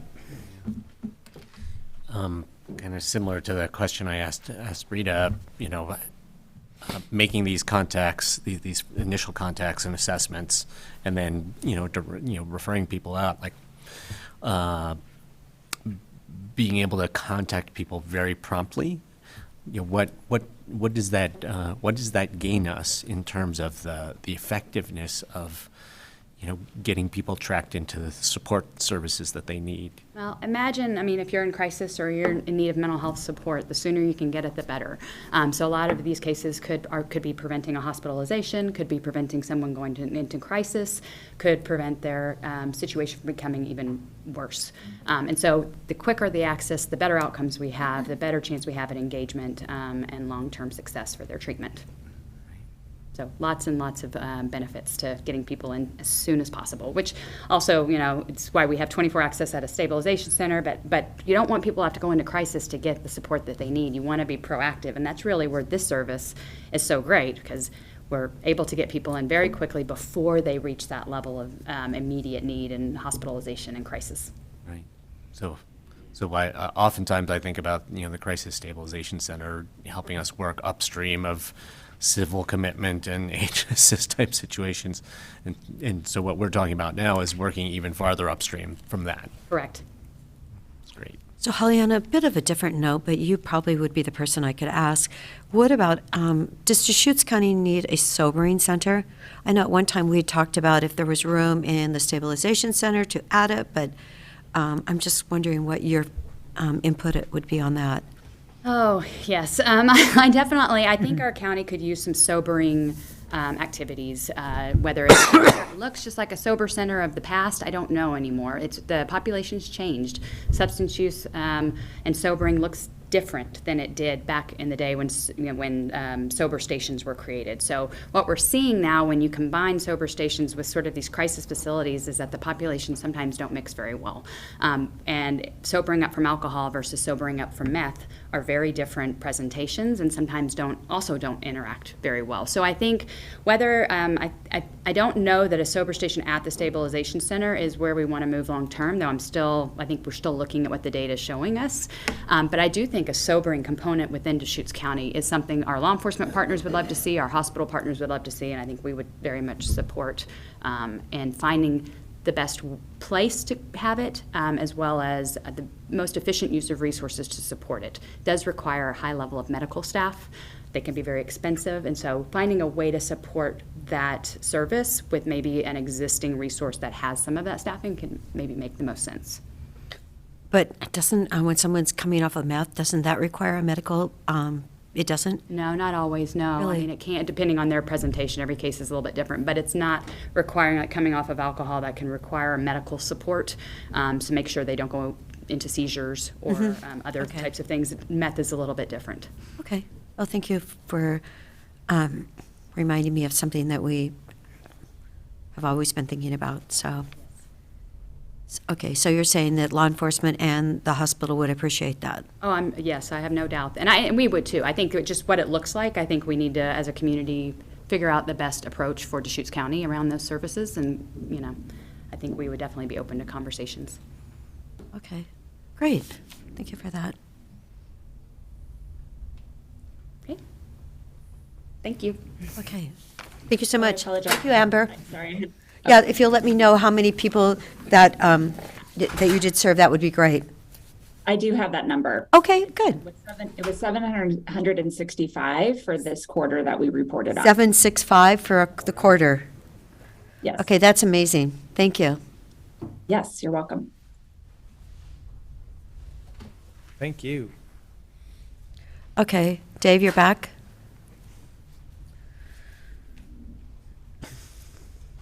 Thank you, Commissioners. Dave Doyle again, County Council. Clerk Steve Dennison's here. He's had an opportunity to review the submitted documents from this morning, and he can let you know the results. Steve, if you could come up and share with the board.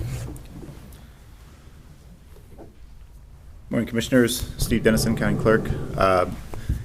Two groups of petition signatures submitted. The first submission was 24 signatures, found 20 to be valid. Today's submission, I believe there are 34 signatures. I did not go through the entire stack, but validated 18 of them, 12 of which were valid and not duplicated on the other. There was some crossover, some duplicate signings from both petitions, but the grand total of valid of the two that I've compared so far were 32 valid. Great. And there's even some additionals beyond the 18. Correct, yep. Again, 34 submitted, so whatever that number is, I guess I have 16 left to go through. I was just trying to get through to a comfortable threshold where I'd feel reporting that, and anything that would be re-reviewed would be well within that threshold of 23. Great. Thank you so much, Steve. Thank you. Any other questions? Taking time out of your day. No, that's fine. We'll go back to what we do. Anything else to do right now, I right? know. But on the other hand, thank you. Okay, thank you, Steve. So in light of that, Commissioners, we prepared order number 2022-052, which is an order submitting to the electors the question of formation of the Terrebonne Sanitary District. I have the document here. It appears thick because Exhibit A is the initial petition for annexation, or for formation of the district that's attached as an exhibit. But it indicates that the sufficient number of written requests have been submitted, and that the board is directing a question of formation be referred to the next available election date in ORS 255-345. I believe that's March, but I won't swear to that.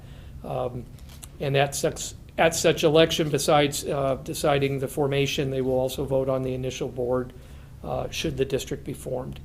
And I could submit this for yours. I have some copies if there's anybody here. So they can actually form the board at the same time? Yes, they're done simultaneously. If the we're formation not- fails, then obviously the board vote is moot and doesn't matter.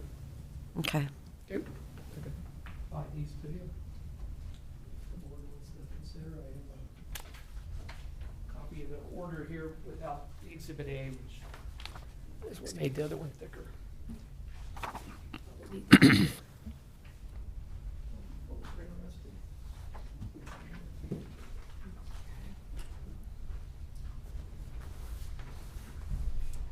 So now this will go on to the electorate, and they will have to decide whether the risks of proceeding with this limited area district as a building block are greater than the risks of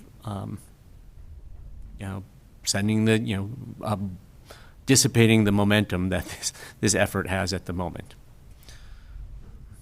That's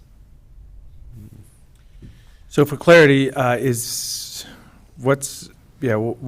the voters of the area going to see? As in, we talked about sections A, B, and C. This would be A. This is the boundary just be A. identified as A. The electors in A Whether voting. they want to form the district, and if so, to select the initial board for that district. Obviously, between now and that election, the folks moving forward with it can make any number of plans and potentially keep it as put on the election, or pull back and start fresh. I mean, they have any number of options to do. You're directing this to the ballot. If the proponents were to decide not to go forward with it, they could withdraw it at this point, I believe.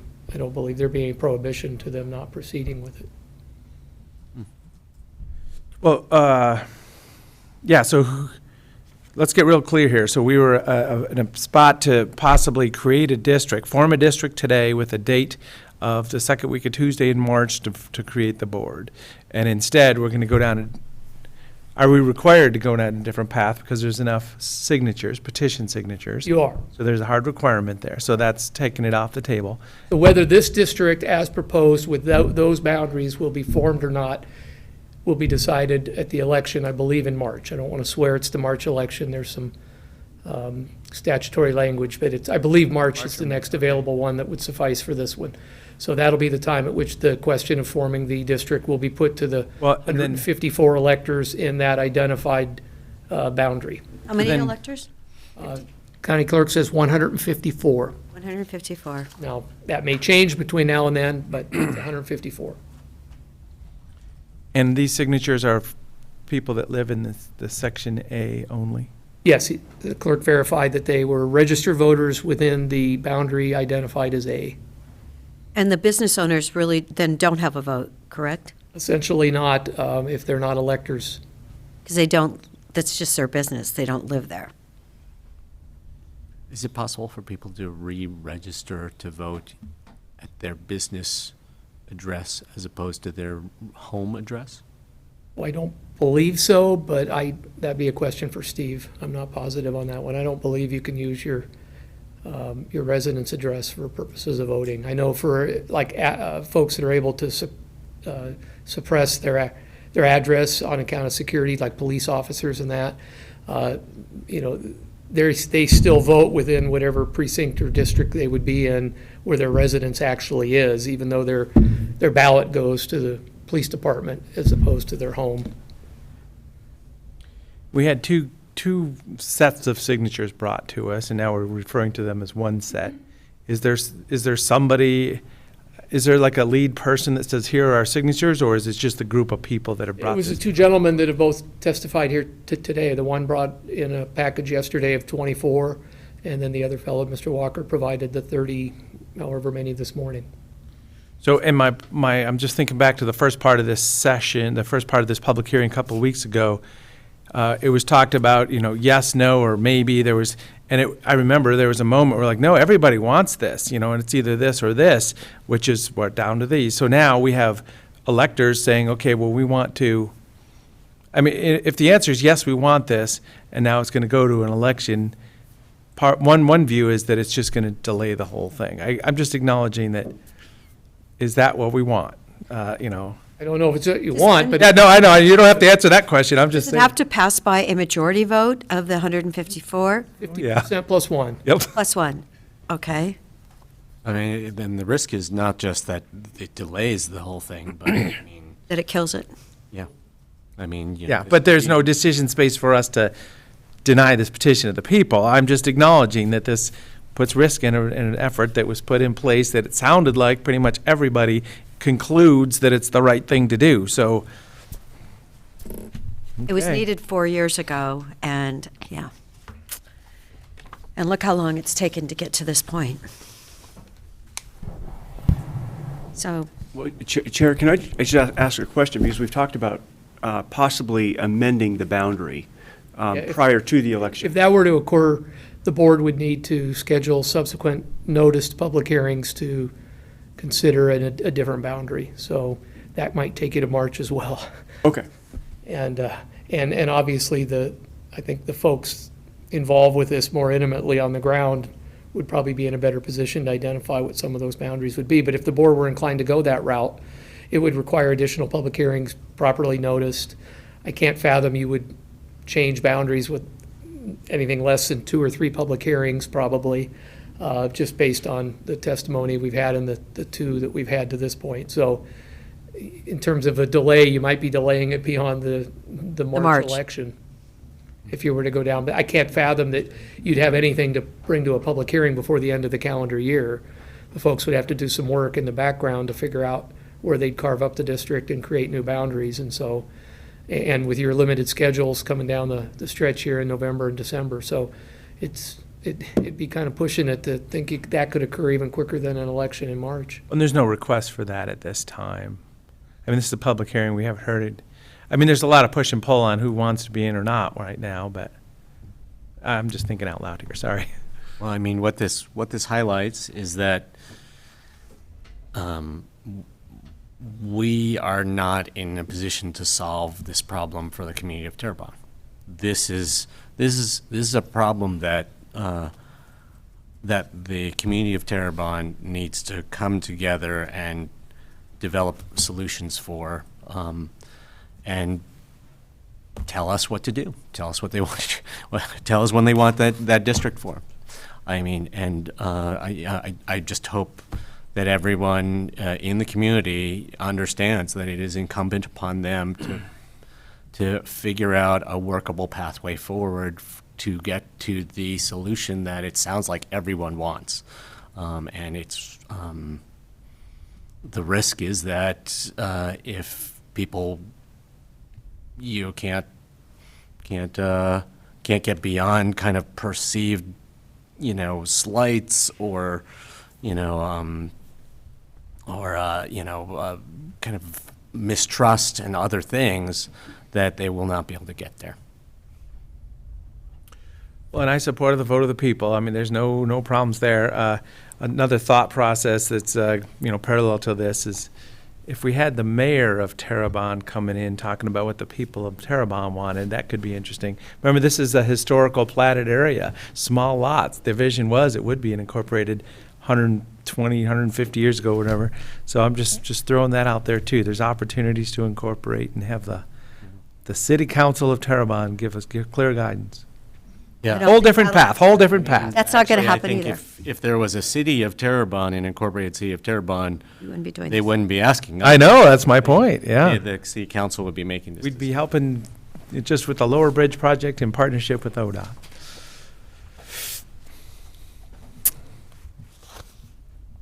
So, yeah, now the opportunity, it's whether you're inclined to go ahead and approve the order. So I need to close the public hearing then. Closing the public hearing. Any further discussion? So do we move approval of order? So I move approval of order 2022-052, directing an election on the formation of the Terrebonne Sanitary District. I will second it. And just one question. So there's really only two choices for the Board of Commissioners at this point in time. Either we pass this or we don't pass this. right? I mean, we're kind of down to that. You really don't have the option of not passing it by the statute. You're Oh, we don't even have that option. Okay, there you go. You're required now at this point because a sufficient number of written requests have been received Yeah. and verified that you now. Really, this is the only action to be done. That's fine, just asking.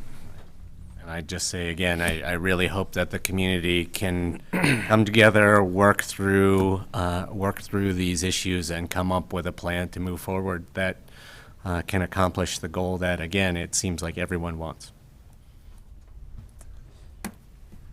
Okay. Calling for the vote. Commissioner Chang, Yes. Commissioner DeBonne, Yes. and the chair votes yes. There you go. Congratulations. Great. It wasn't what I wanted, honestly, it wasn't. Oh, it was. Oh, my gosh.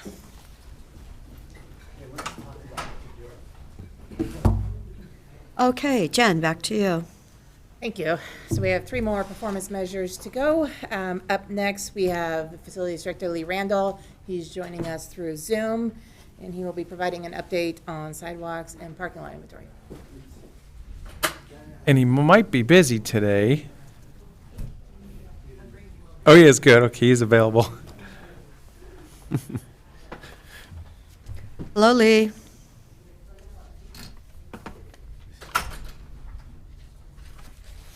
Is he going to join us for on top of a little snow Here we go. machine? Hello. Yeah, you're not driving the gator out Is it there? melting yet? Good morning, Commissioners. Yes, I hope the snow is melting. It looks like it is starting to clear off a little bit. Lee Randall with the Deschutes County Facilities Department, and here to report on our measure related to supporting and enhancing the health and safety of Deschutes County residents. And our part is to ensure safe access to county facilities and services. We do that through inspection, replacement, and repair of county sidewalks and parking lots. Our target is to inspect 80% of our inventory annually. And this directly relates to our part, to a part of our mission, which is to promote a safe workplace for county employees and visitors. Specific to sidewalks, the Facilities Department maintains over 4 miles of sidewalks, either adjacent to or on county property.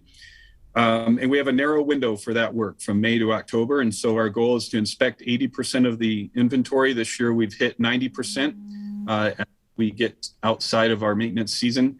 And we've just completed our annual grinding. And so our staff walk those sidewalks, identify spots that need to be either repaired or replaced. And one of those activities every year is grinding joints where sidewalks have moved and heaved due to the freezing and thawing effect that we have every winter here in Central Oregon. And so that work's been complete. You may have seen our contractor here on the downtown campus in the last few weeks grinding those joints in preparation for winter. Not only does it make it safer for members of the community accessing our buildings, but it also makes it safer for our staff who are clearing those sidewalks. There's no experience quite like eating the steering wheel on a John Deere tractor when the plow hits a crack. And so we want to make sure that we can avoid that experience for our staff and also make sure it's safe for the public. Great. Along with grinding, we also have replacement projects every year. Our most recent one was at the Deschutes County Downtown Clinic. We replaced a long section of sidewalk, improved a ramp, and improved the safety of that access, which happened to be access to an employee entrance and the peer support center. I do want to mention our team that has been out there this morning. They started at 4 a.m. This morning with de-icer and clearing sidewalks. Brian Hayward, our maintenance supervisor, and our maintenance team. They were out there early this morning, making sure that folks could get into our buildings. And then we rely on our building contacts to let us know of areas that may have refrozen or areas that may have gotten missed somehow. And then we can get back out there throughout the day and make sure those areas are safe. that's my report on our measure related to safe access to county buildings. Are there any questions? I saw the sidewalk grinder guys out there a week or two ago, so that's, yeah, quite a project when they do that, but I do know walking some of those, just paths, it's really nice to not have that sharp edge there, so thank you for scheduling that in. Not that I'm suggesting this, Lee, but do you know Eastern Oregon University has heated sidewalks? Yeah. Heated. I was like, Yes. how did that get through the state budget? There you go. Yeah, and we have that at a few troublesome spots when we're able to budget for that, especially ramps. We have a few ramps throughout the county that are heated and a few stairs. And that is, our team really loves hydronic heating in sidewalks. But as you mentioned, it's expensive. So we tend to limit that to places that are hard to maintain, especially north-facing stairs and ramps. And we have that on a few of our buildings.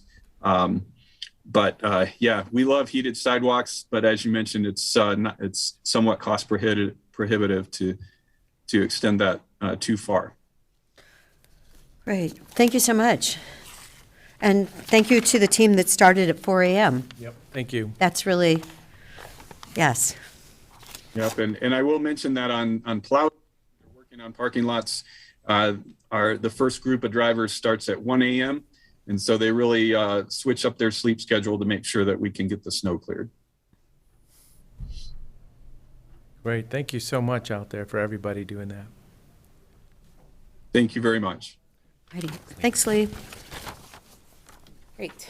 Finally, last but not least, we have Chad Santola and Tim Brownwell, who will be providing us updates on 2 different performance measures. They come from Solid Waste Department.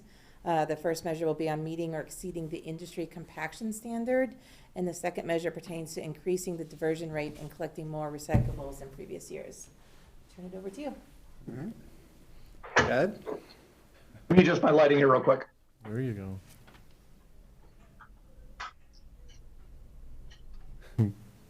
That any better? Not really. It's Sorry, okay. got a lot of glare coming in. For the record, Chad Santola, Director of Solid Waste. I'm attending via Zoom. I have another meeting I have to attend to pretty quickly here, and I'll let Tim introduce himself for the second part of our presentation. So today I'm going to be speaking about our objective to help sustain natural resources, and air, and water quality the community needs. With our metric of continuing of meeting the industry standard of compaction in the landfill of 1,200 pounds per cubic yard. One of the primary goals of efficient landfill operations is to maximize use of landfill capacity, and one of the best metrics for confirming that we're using that space efficiently is determining our compaction density on the waste we receive at the landfill. And the way we do that is on an approximate 90-day cycle, we have a firm that comes in with a drone and conducts an aerial survey of the landfill to generate a digital model of the landfill. And we compare that from the prior survey to see where we place material and where we've extracted material soil for recover operations. And our latest round, we achieved 1,367 pounds per cubic yard. So we are exceeding the industry standard of 1,200 pounds per cubic yard. One thing somewhat related to that metric is another industry standard of using approximately 20% of your landfill space as soil cover. Use a lot of soil in landfill operations, and we consistently stay under that limit. We were the latest round we showed that we used about 15% of our space for soil needs, so we're beating that industry standard by 5% as well. We've been consistently monitoring and achieving this compaction density for since we started doing it in June of 2018 using the drone survey. So we're beating the industry mark on a very consistent basis. One question, what does that do to future degradation and methane or landfill gas production? Is that is it good for it or bad? So there's 2 things there. Methane production, because that's going to be produced for the next 30 years or however many years. And then, as I say, is it better or worse for their I suppose degradation? if you if you densify the waste to a point where gas could not move within it, that could be a deterrent. But in the ranges we're looking at in typical landfill operations, that doesn't really affect the degradation process or the ability for that gas to move within the landfill for collection purposes. Great. And then, there's, are there layers that the landfill gas capture is happening? Is that happening at certain layers or something? We construct the landfill lifts approximately 18 feet in height. We found to be one of our optimal heights to build to. And between each height, we're building a deck for equipment and vehicles to travel on. So there is some segregation in the waste mass. The gas extraction wells run the full height of the landfill. We terminate them about 15 feet before the liner. Last thing we want to do is punch a hole in our liner system. So those wells are screened the entire depth of the landfill for maximizing that extraction. We also extract gas on the landfill perimeter in our side slope extraction system, and the waste is placed directly against it, so there's no physical barriers from side to side and for gas movement. Yeah, interesting. Great. Thank you. Thanks for those updates. What about? I know. Chad, what about the half price on fire-free drop-offs? How's that going? Right? Is that right now? It's going pretty good. I have not gotten numbers from Deschutes Recycling. They're the ones that host and run that program. They had a very good turnout on Saturday, and Monday was a good turnout day. Weather really impacts us for business, whether it's a half-off event or just regular landfill business. So I expect things were probably pretty slow this morning, but there's been a pretty good turnout. They're receiving a lot of material. Great. Thank you. All right, so now we have the second part, objective healthy people. Mm-hmm. Tim, are you going to do that one? Yeah. My name's Tim Brownell, the incoming Director of Solid Waste. Good morning, Madam Chair, members of the Board of Commissioners. So I'm here to speak about our diversion activities and our diversion metrics. And diversion means the recovery of materials and exclusion of them going to the landfill. So in our current metric that we're looking at, our target goal is diverting 13,750 tons each quarter from the landfill. And we get those, these are the tonnages that are under our control. When we look at diversion for the whole county, there are some areas that aren't under our control, whether that be a scrap yard, other mulching and other activities. But the areas under our control are what we set our metrics on. We're currently at about a 32% diversion rate as calculated by the state of Oregon, and we have a goal of 45% by 2025. So we are going to have to be increasing some of our diversion activities. Relative to our current target, we have hit that metric. For the last quarter, we achieved approximately 16,000 tons of materials diverted. We are one quarter behind in our reporting because it takes us quite a while to get the numbers from our service providers, get them accurate, and verify that in fact that's what we received. In this current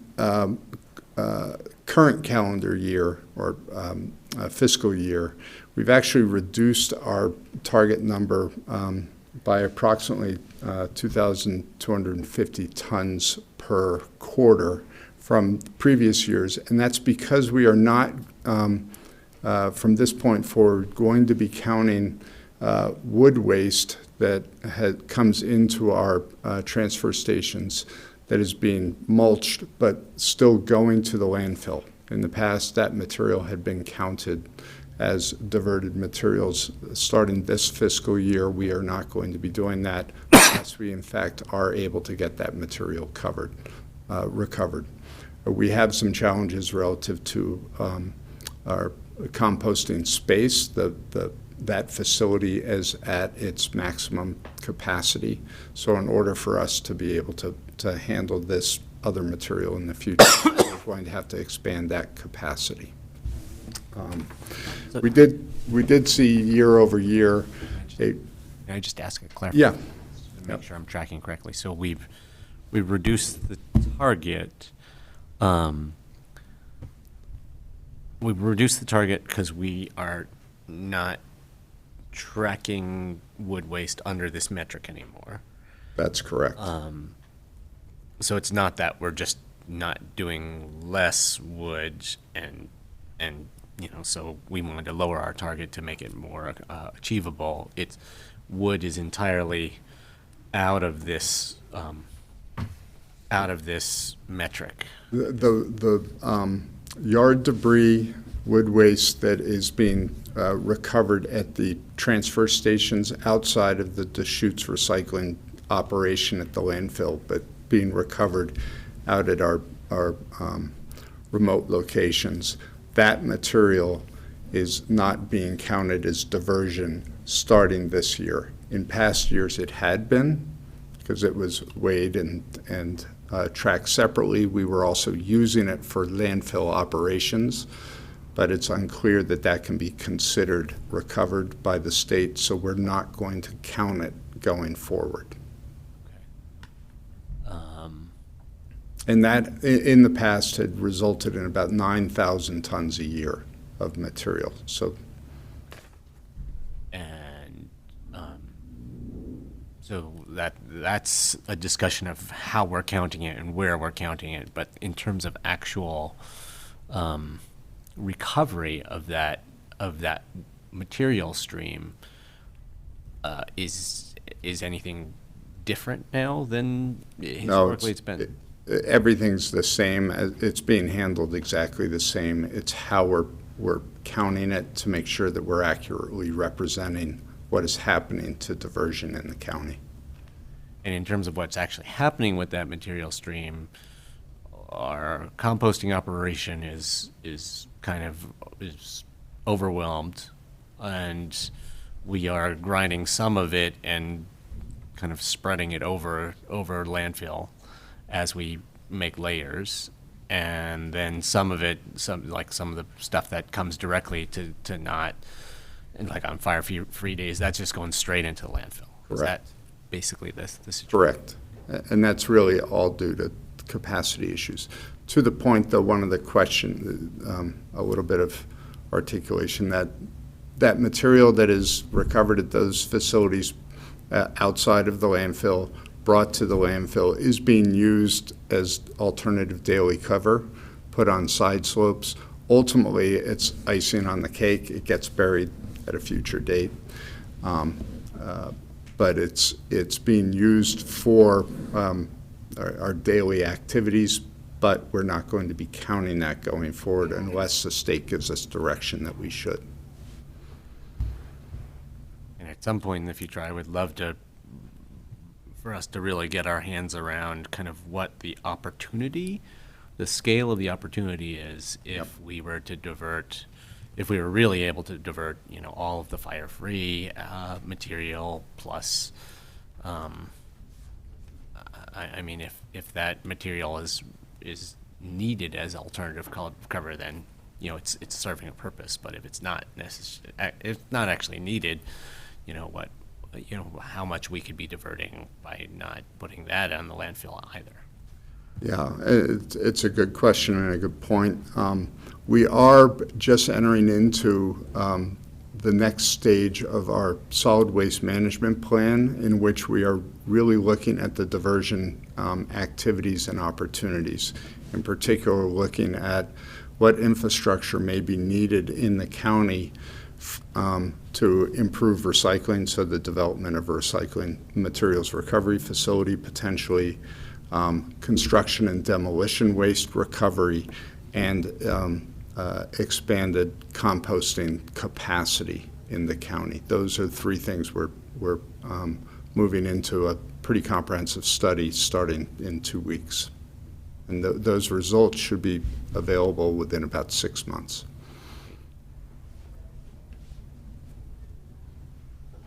Thank you for the update. Sorry, I interrupted you. You still had more to say. It was just relative to the last fiscal year, we did exceed our target goals of approximately 64,000. We recovered 66,000 tons of material. So we exceeded our goals by 3.2%. Thank you. Thank you so much for joining Deschutes Yeah. County. There you go. Pleasure being here. If I could ask one more question. So of the 16,000 tons that were diverted, Mm-hmm. do you have any kind of a rough breakdown for what kinds of waste those were? You know, what kinds of materials those were? Yeah, it was. Lots of plastics or? No, we don't have the breakdown of plastics versus cans versus aluminum versus paper in particular, but we do have the groupings of kind of commingled materials, curbside-related collected materials, around 7,000 tons. Well, over the course of the year, in that quarter, it was about 7,000 tons of curbside equivalent type of materials, 5,000 tons of uncompacted yard debris, 2,500 tons of compacted yard debris, and then about 1,000 tons of food waste, hazardous waste, tires, and segregated wood waste. So I can get the breakdown to you if you would like it. I'd like to see that. Yeah. Great, thank you. Any other questions? Thank you, Tim. All right, thank you. Thank you, Jen. Thanks so much.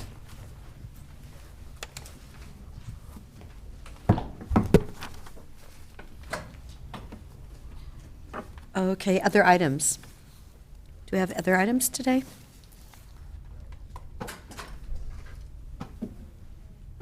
Anything?